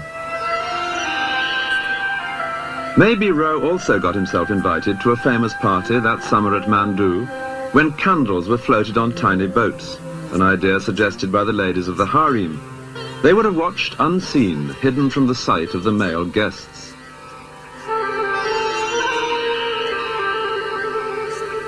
Every new day that Sir Thomas Roe woke up in his makeshift home at Mandu, it became more and more clear that he was getting nowhere in his main task, that of winning a trading agreement for Britain's East India Company. And by now he was well aware of the reason. He was often with the Emperor, who seemed very friendly, but he was nowhere near the real seat of power. That lay, unseen, behind the throne, in the shape of a woman, famous in India's history. She was Jahangir's favourite wife, Nur Jahan. The many portraits of her are all imagined, since no painter would have been allowed to set eyes on the royal women. Nevertheless, she can literally be said to have ruled from within the harem. It's a common Western belief that veiled women, or those in purdah, are totally cut off from the world. But to see them today, seemingly separate in a modern street, is to get perhaps the wrong impression. There were certain advantages to being behind the veil, as explained by a woman who herself grew up in traditional purdah.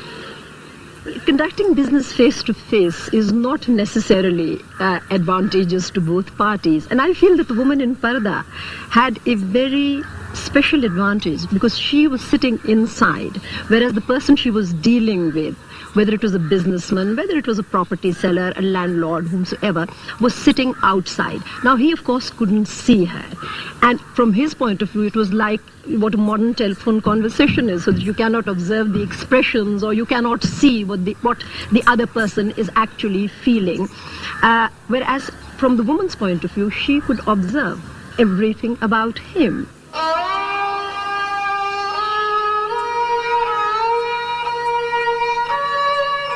Behind every beautiful carved grille in a Mughal palace, there were attentive eyes and ears. Eunuchs would move in and out of the harem with messages and instructions. Some of the Mughal women even owned ships which traded overseas. So Jahangir's powerful wife, Nur Jahan, was not so much the exception as the best possible example of what could be achieved from behind the veil.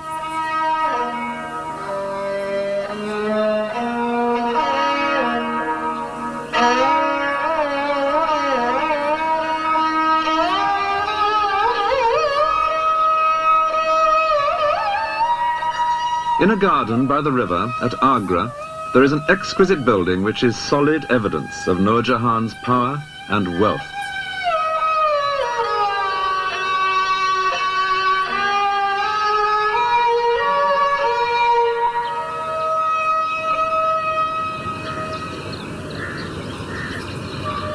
This is the tomb which she built for her father. It's like a perfectly jeweled casket, but done to a monumental scale in the most exacting of crafts. The inlay, in white marble, of intricately shaped and many-coloured stones, each set in so precisely that to the touch alone you could think it an unbroken surface.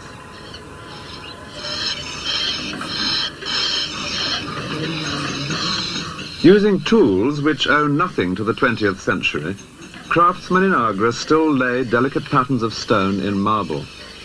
This workshop is one of about 150 in the city.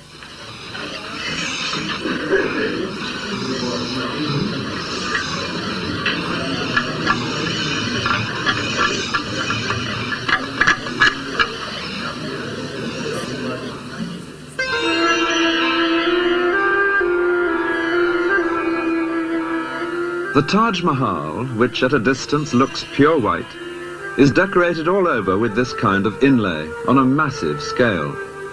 This is the tomb of Nur Jahan's niece. And just a couple of miles upstream from the Taj Mahal is the earlier tomb, the one she built for her father. The most spectacular of Mughal monuments, both for people born into her family and only connected by marriage with the Mughals.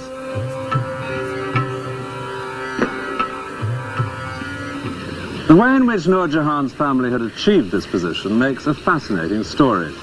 Her father, for whom she built this tomb, was an adventurer from Persia, who made such a name for himself that Jahangir appointed him chief minister. But the family's fortunes only really began when Jahangir fell in love with his chief minister's daughter, Nur Jahan. These are the sort of paintings one can still buy today in Agra's bazaar. We'll make them stand for Jahangir and Nur Jahan. They married.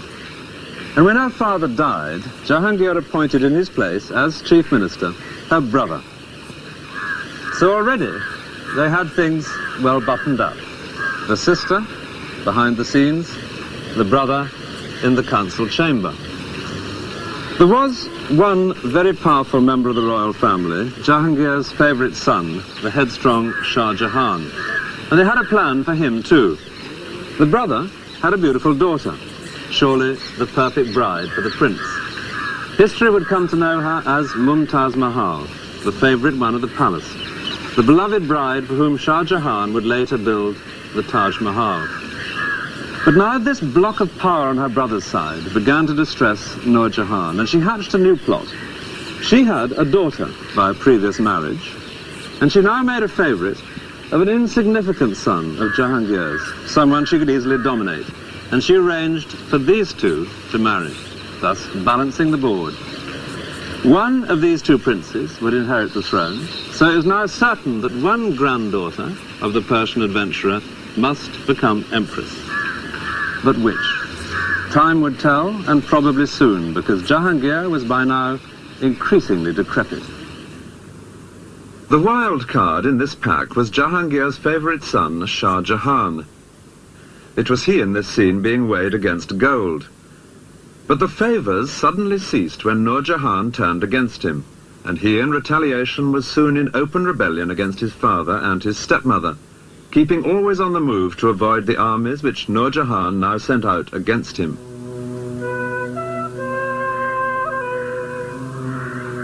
This lovely island in the lake at Udaipur is one place where he sheltered for a few months.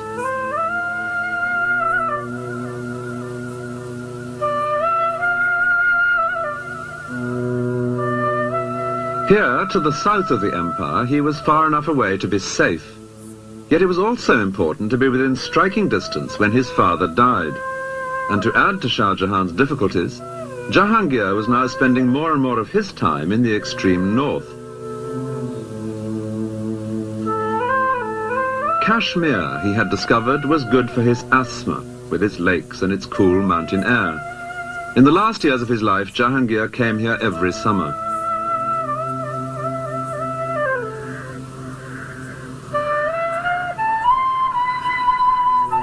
Here he could relax and forget the outrage of a rebellious favourite son.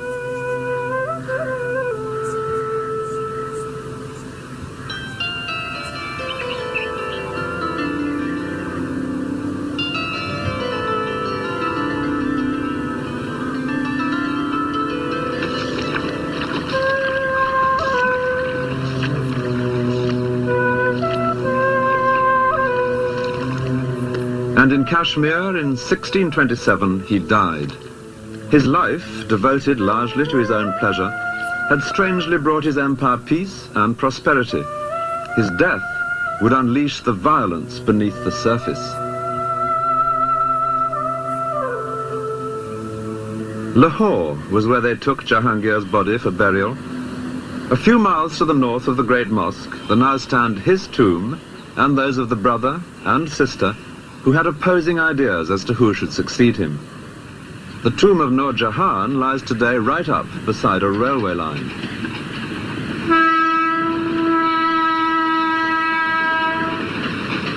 And it's a line which separates the losing from the winning side.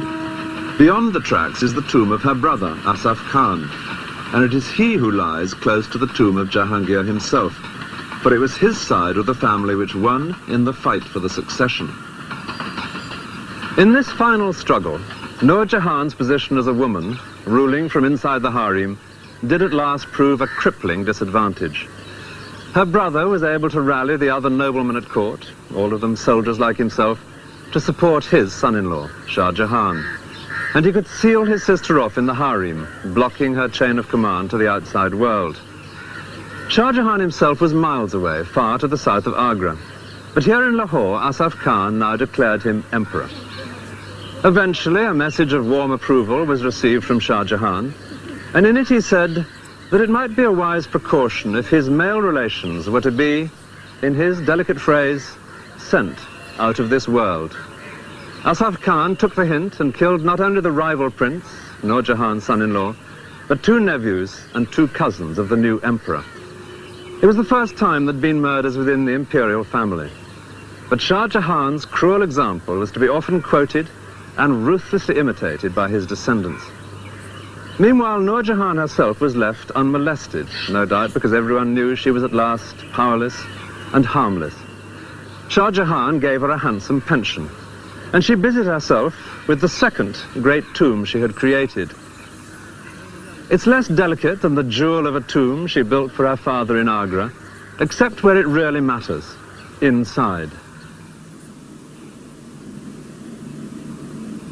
In the marble coffin chamber at the heart of the tomb, Nur Jahan provided the most exquisite of monuments to her husband, the indulgent emperor who had made possible her extraordinary career. The inlay of semi-precious stones in marble was a style introduced in Jahangir's reign. On his tomb, it achieves perfection. White marble, supremely worked, was to be the hallmark of the reign of his son, Shah Jahan. But while the surface of Mughal court life was approaching its most brilliant era, so were the internal cracks appearing which would bring the edifice tumbling down.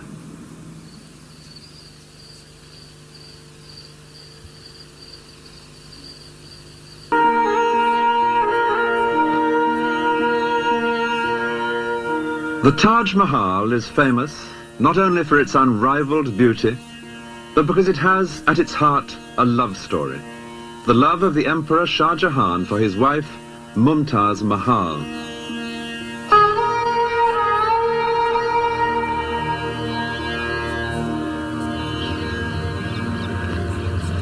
Just 3 years before the tragedy which caused the Taj Mahal to be built, there had been a joyful family reunion here in the Red Fort at Agra between Shah Jahan, Mumtaz Mahal and 2 of their children. The family was exceptionally close.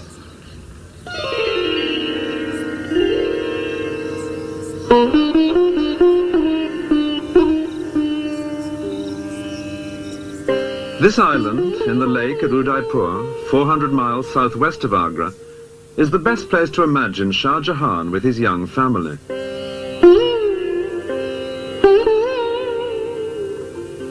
And from their life together here, one can understand something of why he was so attached to his wife that nothing less than the Taj Mahal would do as her monument.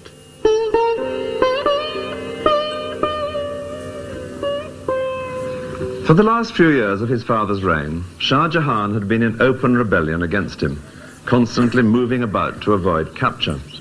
But he didn't send his wife and children to some distant place of safety. Instead, wherever he went, Mumtaz Mahal came with him. And we know that they took all important decisions together. One dry statistic will suggest how little they were apart. In the 19 years of their marriage, she bore him 14 children. The family stayed here at Udaipur for 4 months in 1623, as guests of the ruler, who was himself no friend to the Mughal court and was happy to entertain such a powerful rebel. This little palace, then newly built, is believed to be where Shah Jahan and Mumtaz Mahal lived. At the time, their eldest son, Dara Shikoh, was 7, and the prince seen here in green, Aurangzeb, was 5. Those children who played together in this courtyard would later become enemies to the death. Here the swords were make-believe, but already life held genuine dangers. Soon the two boys were to set off together on a terrifying real-life adventure. Shah Jahan, weary of constant pursuit, made a deal. As a token of his own good behavior, he would send his two young sons to live at court as hostages. So for 2 years they were separated from their parents, who prudently remained well out of reach, far from the center of things. Then Jahangir died. Shah Jahan moved swiftly north to seize the throne, and he and Mumtaz Mahal were securely established in the Red Fort at Agra when the two boys arrived for that family reunion. All seemed to have come out perfectly after their times together of hardship and danger. But the new emperor had only 3 years in which to enjoy his good fortune. His wife died, giving birth to their 14th child. Shah Jahan was desolate. He gave up his gorgeous clothes and jewels and consoled himself only in the great task of keeping at least her name alive for countless generations to come.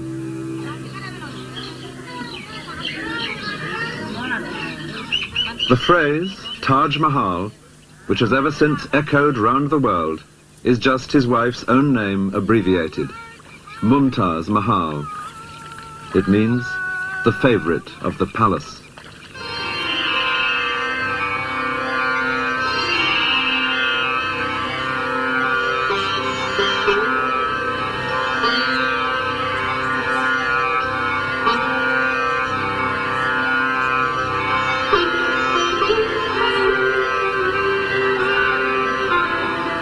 The Taj has always been a holy place, a Muslim shrine for pilgrimage and prayer.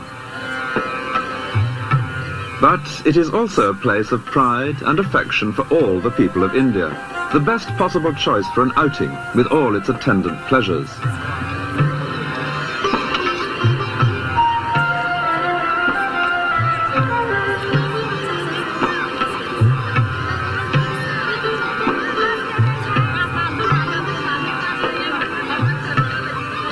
People ask, who was the architect?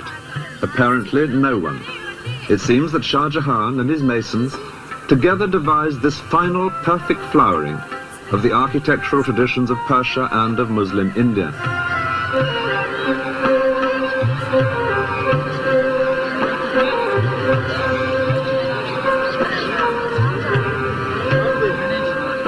Shah Jahan now increasingly devoted himself to architecture, not only in the Taj itself, but in many other projects. He began entrusting affairs of state more and more to his sons, but he made clear distinctions between them. His favorite was the eldest, Dara Shikoh, whom he now kept always by his side, leading a civilized but relatively pampered life at court. By contrast, the younger son, Aurangzeb, was constantly sent out on military campaigns, learning the tough trade of a soldier on the distant frontiers of the empire, just as his father had before him.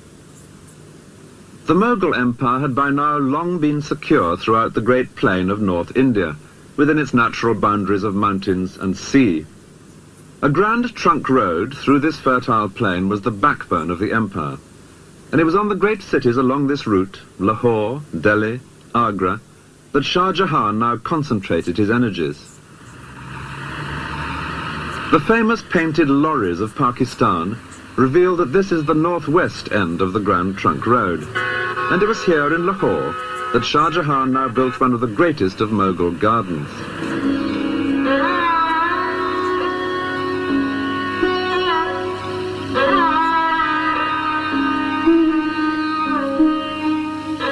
The Shalimar Bagh suggests perfectly one very Mughal concept of earthly pleasure, the soothing delights of water.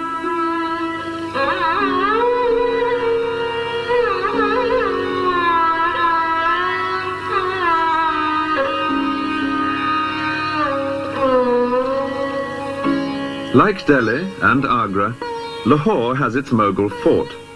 Though much altered in later centuries, some parts do still recall the shimmering white elegance of Shah Jahan's architecture.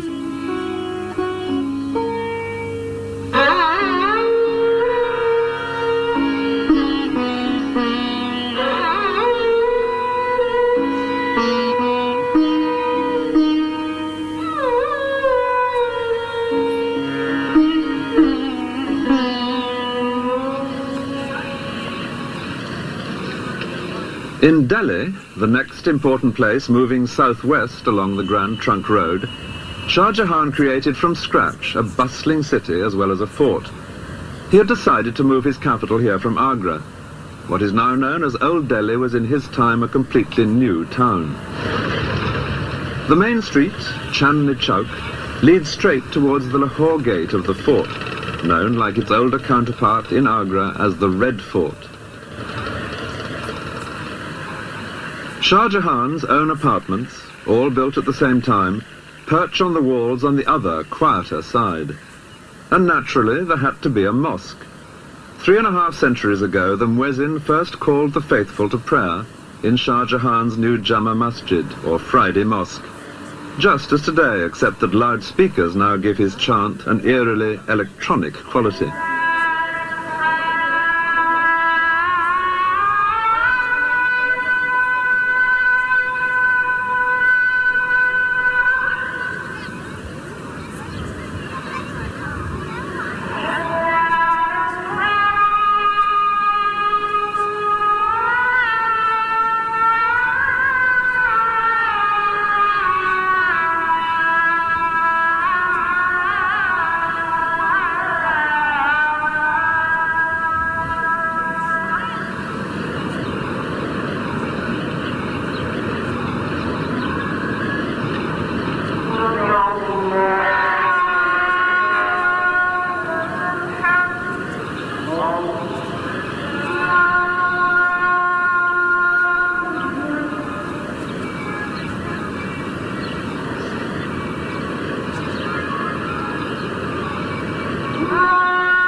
All round the mosque, as round any cathedral in Europe in the old days, the traders are busy.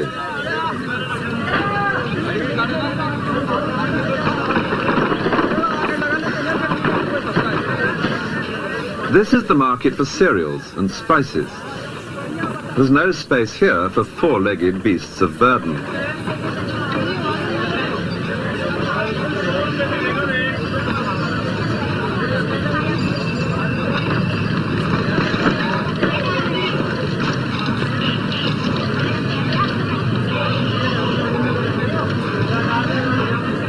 It's accepted today, as it always has been, that there is only one way to shift the commodity to the customer.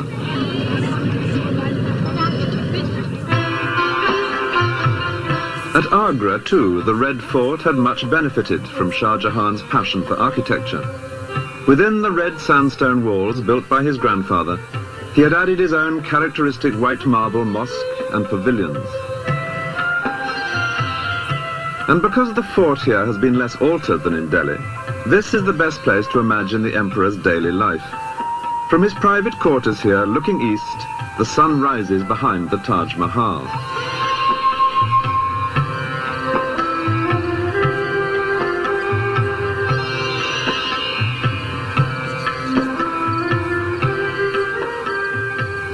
Every day, as the sun rose, Shah Jahan would appear from his marble apartments on the east wall of the fort to let the people below know that he was alive and well, and like the sun, busy on their behalf. It was his grandfather Akbar who had first timed this daily appearance to coincide with the rise of the sun. But both he and Jahangir then went back to bed for a couple more hours of sleep. Shah Jahan was made of sterner stuff. Reached by a steep and narrow staircase, behind his apartments, there is a mosque, probably the smallest in the world.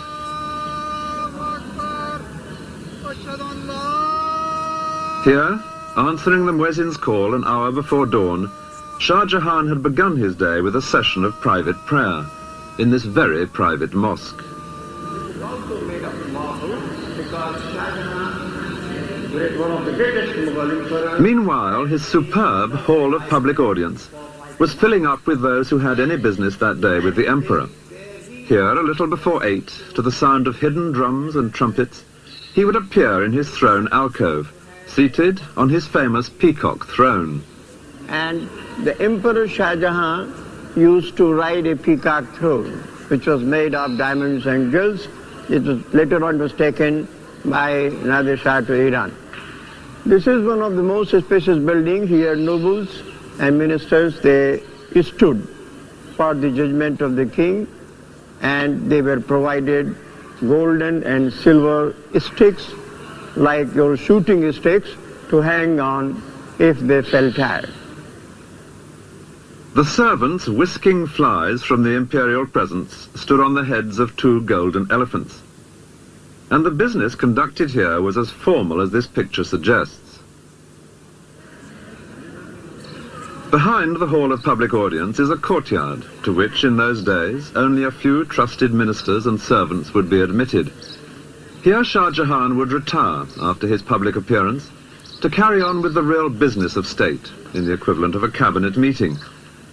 This took place in his hall of private audience, a cool marble pavilion with views over the river. When the business of state was completed, it was already past noon, time for the emperor to slip into the harem for a meal. Here he presided over another court. It consisted only of women and eunuchs, but it was organized much like the one outside. Out of sight, behind what a writer of the time called the screens of purity, there lived a thriving community, abounding in gossip and rumor, and alive with intense ambitions and jealousies, as everyone competed for the favor of a single and almost unlimited source of wealth, the emperor himself. The emperor lived in his harem in a state of pampered isolation. At meals, for example, he alone would eat, sitting cross-legged on rich carpets. All around, set on white calico cloths, would be dozens of gold and silver vessels, each filled with a separate delicacy. To either side of him, a beautiful girl would be kneeling. The emperor would point to a particular dish, a eunuch would hand it to the girl, and the girl would serve him. After lunch, a siesta, with or without a girl, followed by an afternoon visit to a mosque for more prayers. And then, any further discussion with his ministers that might be needed, before returning finally to the harem for supper, this time with musical entertainment provided by the women. By 10 o'clock, Shah Jahan was in bed. A woman, chosen for her soothing voice, would read to him. His favorite book was the diary of his ancestor, Babur, telling how he had captured India. In 4 generations, from nothing to all this, it was most satisfactory. Shah Jahan had seized the throne by force, but he was determined to hand it on peacefully to his favorite, Dara Shuko, the elder of the 2 boys who had been held as hostages before his own accession.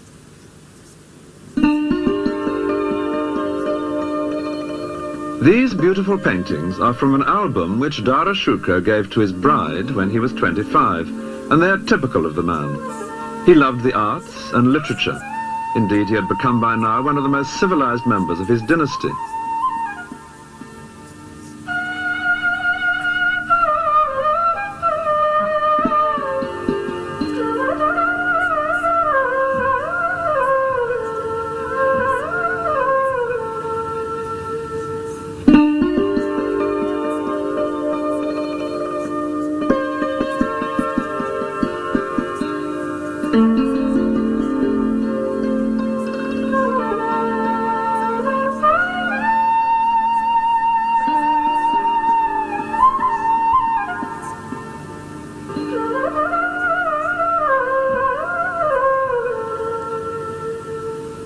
By contrast, Dara Shuko's brother, and most likely rival for the throne, Aurangzeb, was being toughened rather than civilized by the passing years, being almost permanently away at war.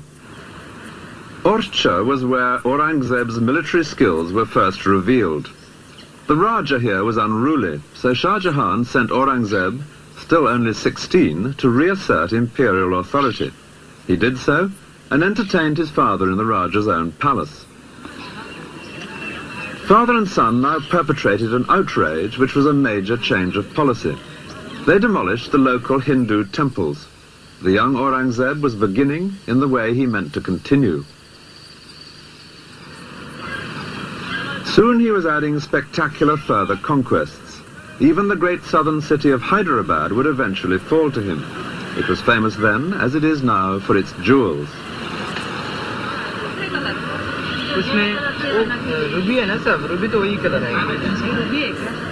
Much wealth was sent from here to the Mughal court, and Aurangzeb should have been able to expect gratitude from his father.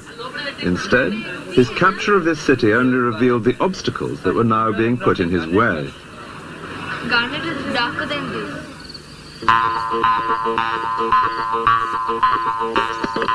5 miles from the city is the fort of Golconda, the stronghold of the royal family of Hyderabad.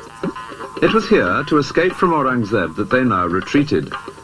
For if he had been able to capture them, then their kingdom, and not just their jewels, would have fallen to the Mughal Empire. The size of this place is astonishing. This courtyard is already halfway up inside the fort, but there's still all that rocky way to go before you reach the small palace at the top, where the royal family had taken refuge. Even from here it looks almost impossible to winkle them out. And yet it seems that Aurangzeb had a good chance of doing so. And it was that news, when it reached the ears of Dara Shikoh in the court at Delhi, which caused the trouble. He wasn't going to have his ambitious younger brother scoring a success on this scale. Admittedly, there were agents from here offering him bribes to intercede on Golconda's behalf, and he did take their money. But he could honestly claim that it didn't influence his decision. His interests and theirs already exactly coincided. So he persuaded his father, the emperor, to command Aurangzeb, who had in his sights a possible great victory for the Mughal Empire, to withdraw his forces. It was exactly the sort of frustration to fuel Aurangzeb's leaping ambition. The crisis came when Shah Jahan fell ill in the following year, 1657, and temporarily handed over the business of government to Dara Shikoh. But Aurangzeb and another younger brother doubted whether the arrangement would be temporary. They decided to move.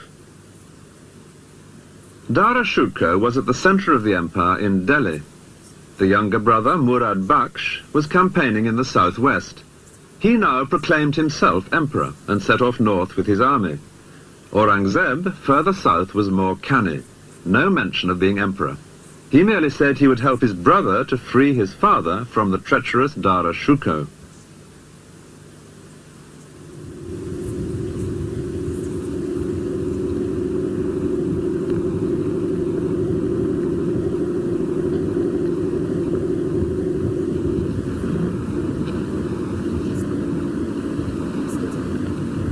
It was on a hot summer's day under a blazing sun that the two armies met on an open, dusty plain south of Agra.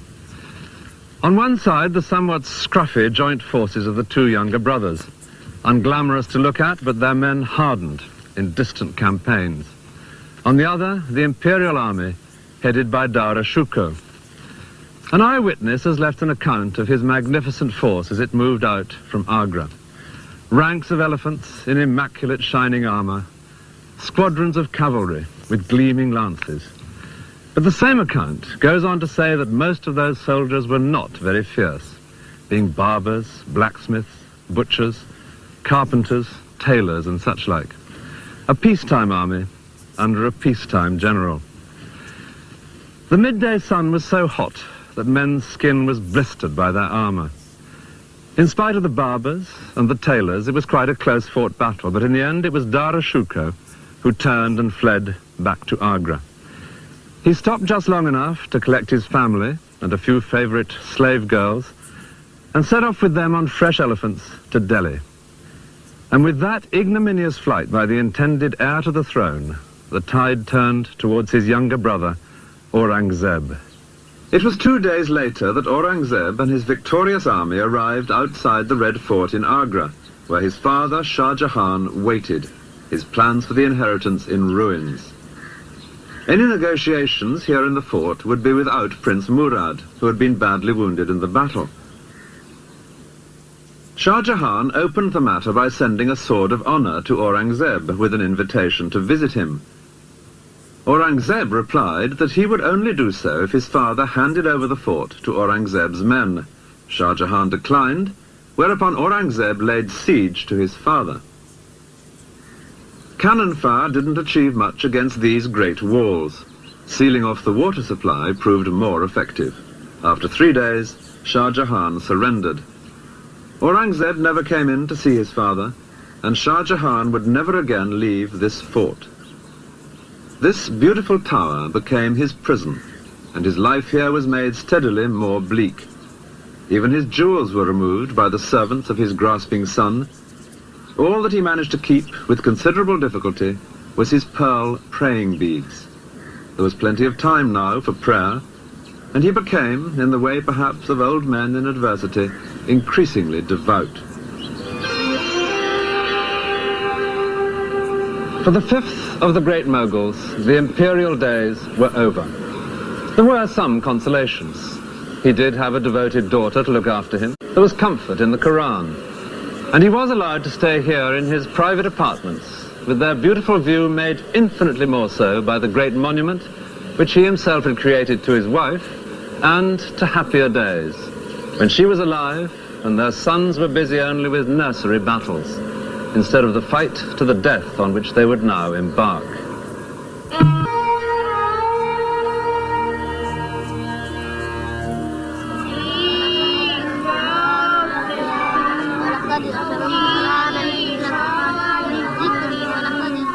Learning the words of the Holy Book by heart. In many societies, the basis of religious education. These are children in a mosque in India.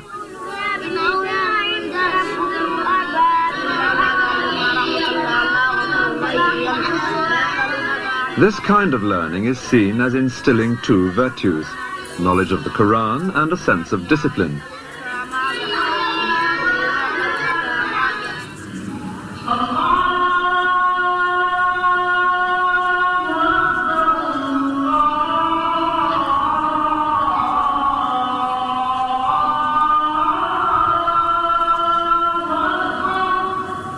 Adults now in the mosque at Lahore. The sense of discipline in a shared belief and cause strikes anyone who attends the Friday service in a mosque. It was a mood which would be put to political use by the last of the great Mughals, Aurangzeb. Aurangzeb was unusual among the great Mughals in being painted kneeling at his prayers. His ancestors had preferred not to draw attention to any being superior to themselves, but he saw himself as a humble warrior in the service of Islam. The word means submission to the will of God.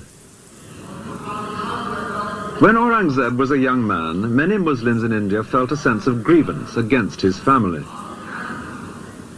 The Mughal Empire had been stabilized largely by involving the Hindus. Under Aurangzeb, the frontiers would be vastly extended, and he himself would spend much of his life fighting in the south. But his most passionate aim was to turn India into a more orthodox Islamic state. Violence between the two great communities of India, Hindus and Muslims, is nothing new. The tragic events of 1947, when India and Pakistan became independent countries, were merely the most extreme example. The question of how far the ruling Muslim minority should tolerate the pagan practices of the Hindus was an important one in Aurangzeb's youth, when he was just one of several rival princes. The natural heir to the throne, Dara Shikoh, profoundly disagreed with his younger brother Aurangzeb. He believed in encouraging all religions equally, which Aurangzeb considered heresy.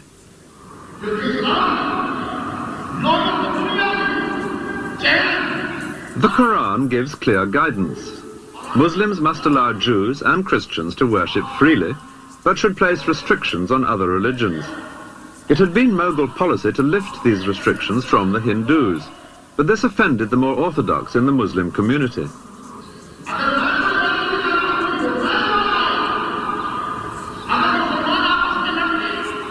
It was this indignation, felt by many of the Muslims, which Aurangzeb would use in his struggle for the throne.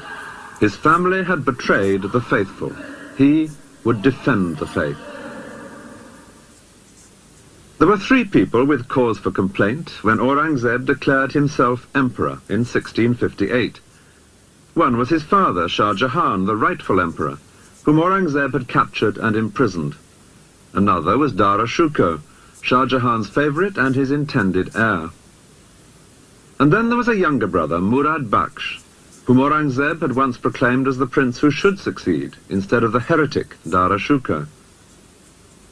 When it finally came to a pitched battle, Dara Shukar was defeated by the combined armies of his younger brothers. And from that moment, Aurangzeb, seen here in green, systematically set about removing each of these three living obstacles to his own rule. His immediate concern was his elder brother. Dara Shukar had fled from the battlefield on his elephant. With his father's blessing, he had then ridden fast to seize the imperial treasure. The intention was to buy himself another army with which to fight Aurangzeb. The first stop was Shah Jahan's new fort at Delhi. Here there was great wealth, but Aurangzeb was hard on his heels. The same thing in Lahore. Again, vast treasure. Again, no time to transform it into trained soldiers.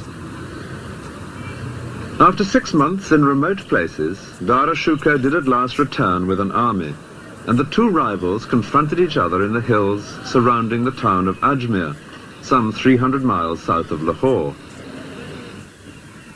These marble pavilions by the lake at Ajmer were built for Shah Jahan, two of whose sons were now fighting their final battle a few miles away.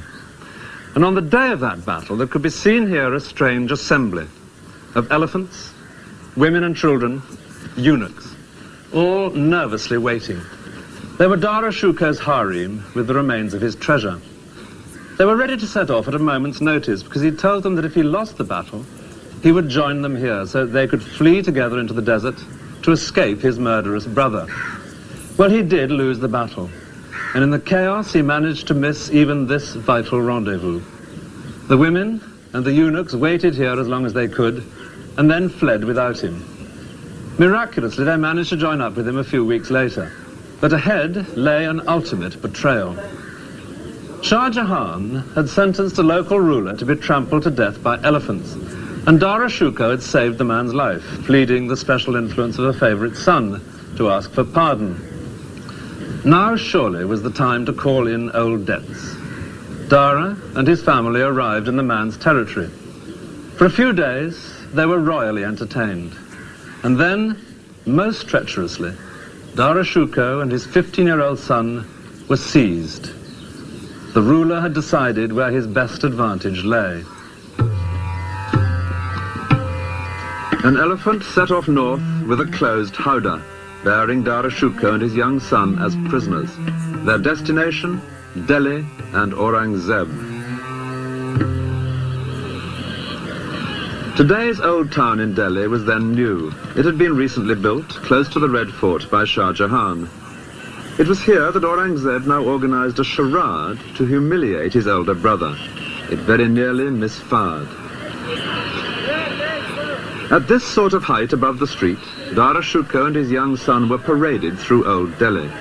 They were dressed in rags, smeared with dirt, and seated on a skinny female elephant.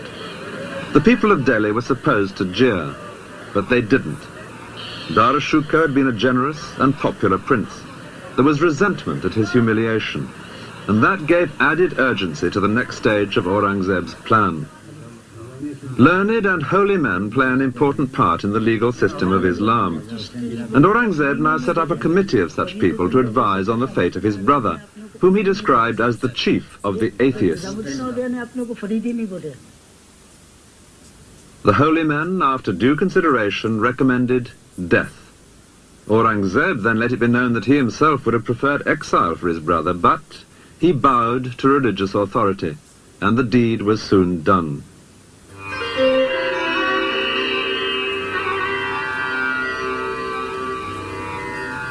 Next in line was the younger brother, Murad Bakhsh, who had once been Aurangzeb's ally, but now found himself his prisoner. Aurangzeb kept him in the impregnable fortress of Gwalior. He had captured him by a ruse which violated not only brotherly ties, but even the laws of hospitality. Aurangzeb had invited Murad to dine in his tent at a time when they were still allies. Aurangzeb himself was much too pious a Muslim to touch alcohol, But there was plenty of wine for Murad, and afterwards Aurangzeb suggested a soothing massage from a beautiful slave girl. Murad fell asleep, knowing that his own guard was standing watch over him to warn of any danger. But the guard was cleverly distracted for a moment and was silently strangled. Murad awoke to find himself a prisoner. That same night, 4 elephants set off from Aurangzeb's camp in 4 different directions. Each carried a closed howdah, making it hard for any rescue party to decide which to pursue. The one with Murad Baksh inside delivered him to a succession of prisons, and eventually to the dark security of Gwalior.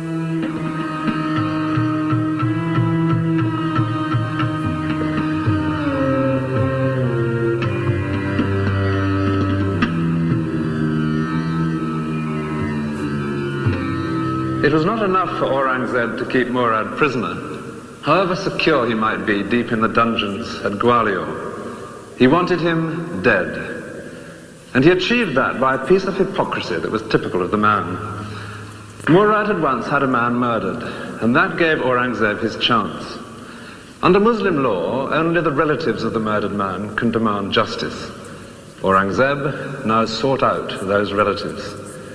The eldest son refused to take action, but the second son was persuaded to bring a case, and the judge found Murad guilty. The second son could still have accepted money for his father's life, but with due prompting, he refused any payment, which left only death as the penalty. Aurangzeb, apparently with the deepest regret, said that the law was the law, and the guilty man must die even if he did happen to be the emperor's brother. But to emphasize his own personal distaste for vindictiveness, he rewarded not the second son, but the eldest one, for refusing to indulge in vendetta.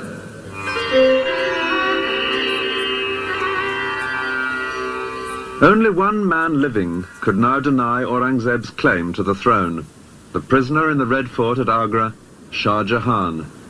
Even Aurangzeb couldn't kill his father. He left that to time. And after 8 years, the old man died. A boat brought him to his final reunion. For 8 years, he had gazed from his marble cell at his most astonishing creation, and never once been allowed to visit his wife's tomb. Now his body was brought the mile or so down the river from the fort to the Taj, to lie once again beside Mumtaz Mahal, beneath the very center of that superb dome.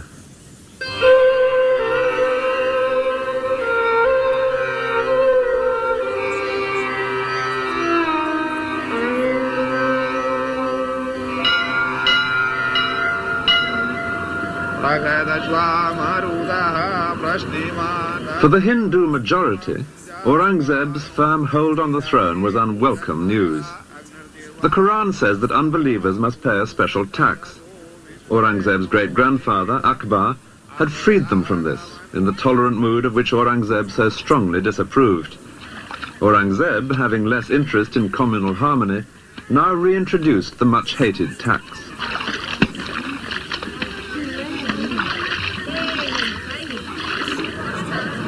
It was in the ancient and powerful Hindu city of Jodhpur that opposition to Aurangzeb first came to a head. Above the marketplace, there towers one of the most spectacular forts of Rajasthan. The family holding this fort had been closely allied with the Mughals ever since the time of Akbar. Now they became restless, and Aurangzeb sent his favorite son, also called Akbar, with a large army to bring this place under control. But the Jodhpur royal family made most tempting proposals to the young prince. His bigoted father, they said, was tearing the empire apart. What India needed was a broad-minded Mughal emperor, like the great Akbar, whose name the prince shared. If their Rajput army, they suggested, were combined with his Mughal army, they could together overthrow his father and place a new Akbar on the throne. The Rajputs were famous fighters. The plot seemed a good one. The prince agreed to join them. For Aurangzeb, it was a most dangerous moment. He happened to be not far away, but he was directing a much smaller force from his red imperial tent. Only the emperor used a red tent, and in effect it's a version in canvas and embroidery of the white marble columns and arches among which he would hold private audience when at home in a palace. This is in the museum in Jodhpur Fort, and is the only one of its kind to have survived. But as Aurangzeb sat in his tent, he was aware that this time he would only be saved by his own genius for deception. He set to work. He knew that his son would not march into battle except on a day approved by his astrologers. Well, naturally, Aurangzeb had spies in his son's camp, and they now bribed the astrologers to look into their charts and to find there that, to be absolutely certain of good luck, a little delay was advisable. That delay gave Aurangzeb time to bring up more troops. Even so, he couldn't match the combined force of his son's army and the Rajputs, but he had another age-old trick up his sleeve. As the opposing armies moved closer, with battle almost certain on the next day, Aurangzeb wrote a letter to his son, congratulating him on the brilliant way in which he had brought such a large Rajput army into the trap which they had together prepared for them. The letter was smuggled into his son's camp, and it was arranged for it to fall into Rajput hands. Overnight, the Rajput army vanished, and when that was discovered, young Akbar fled as well. His father was not the man to be so easily toppled. The area into which Akbar headed was the wild mountainous region south of the Mughal Empire, known as the Deccan. This was the part of India which successive Mughal emperors had found most difficult to subdue. The reason was simple, but not simple enough to deter Aurangzeb. This was perfect terrain for any guerrilla force, striking unexpectedly at a conventional army and then vanishing. And during Aurangzeb's reign, a ruler had emerged here who was a classic leader of guerrillas.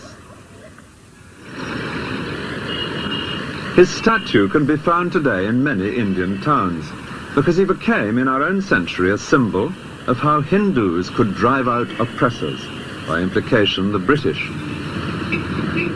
His name was Shivaji, and his successes, according to one Indian historian, proved that the Hindu race can build a nation. The countryside inland from Bombay is dotted with forts, which Shivaji captured and held, such as this one at Panhala.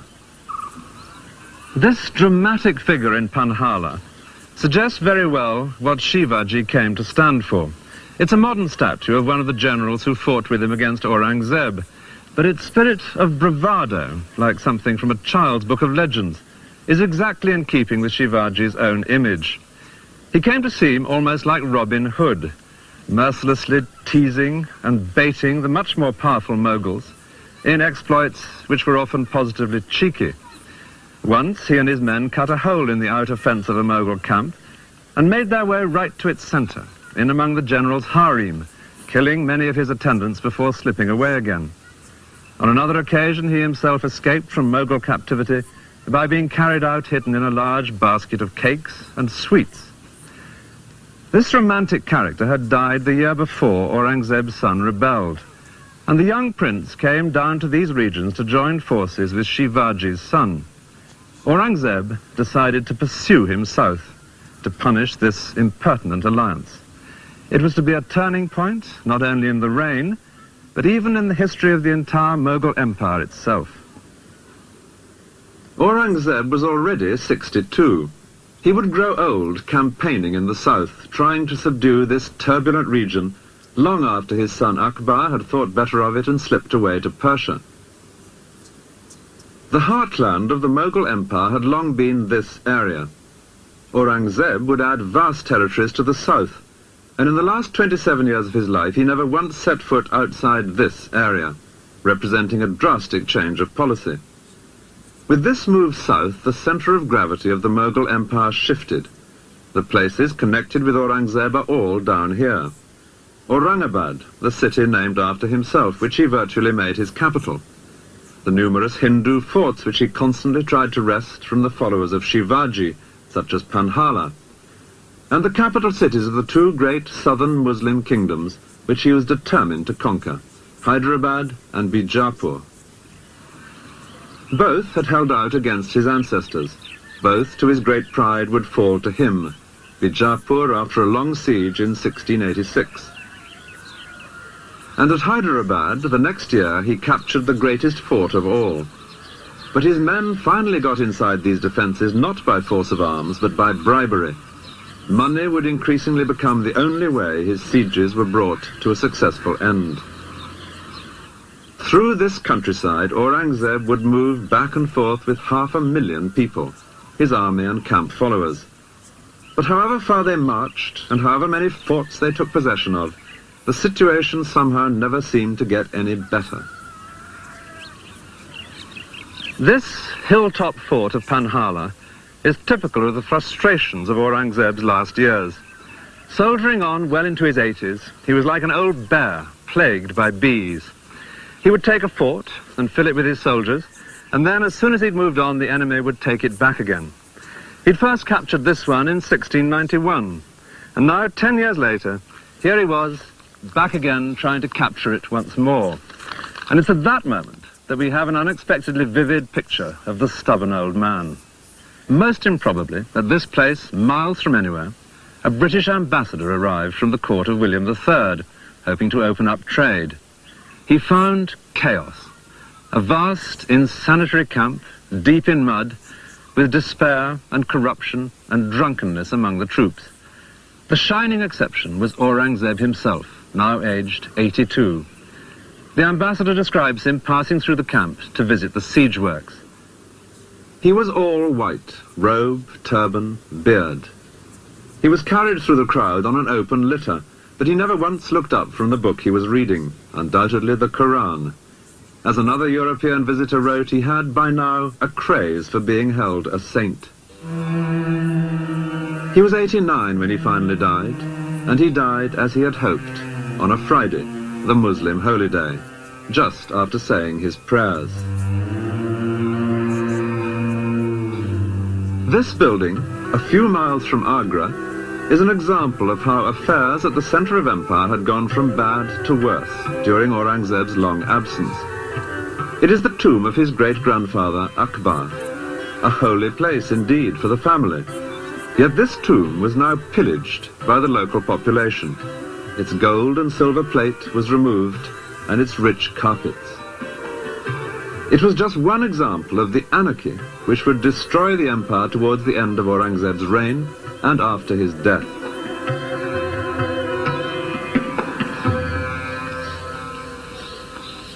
Aurangzeb's own grave could hardly provide a greater contrast.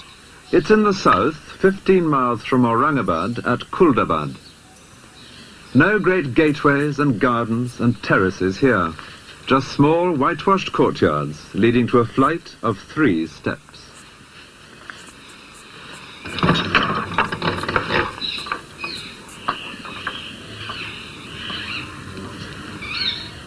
This is all that Aurangzeb's tomb consists of. A space the size of a small room and a bare patch of earth open to the sky. Exactly in keeping with what the Quran specifies and with his own image that he had always liked to project, that of a simple Muslim, just one of life's pilgrims. But in another way, this cramped space symbolizes the poverty of mind he had brought to the more generous tradition of his ancestors. With their flamboyant ability to enlist everyone's talents, Hindus and Muslims alike, in their cause, an idea which had once amply justified that resounding phrase, the great Mughals. This grave fulfills a very precise religious requirement, but it was very different from what India had come to expect of her emperors. The 6th great Mughal was dead, and the empire dead with him.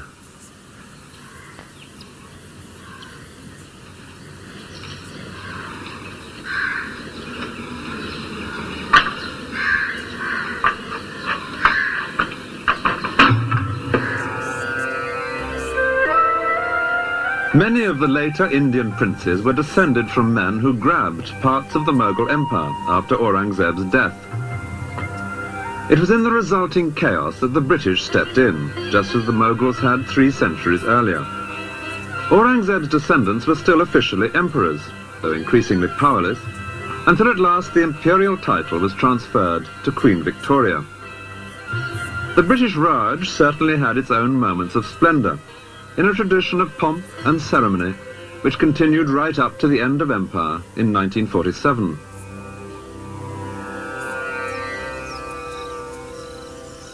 But it would be hard to maintain that any rulers of India, before or since, have ever shown quite the flair and the style of the great Mughals.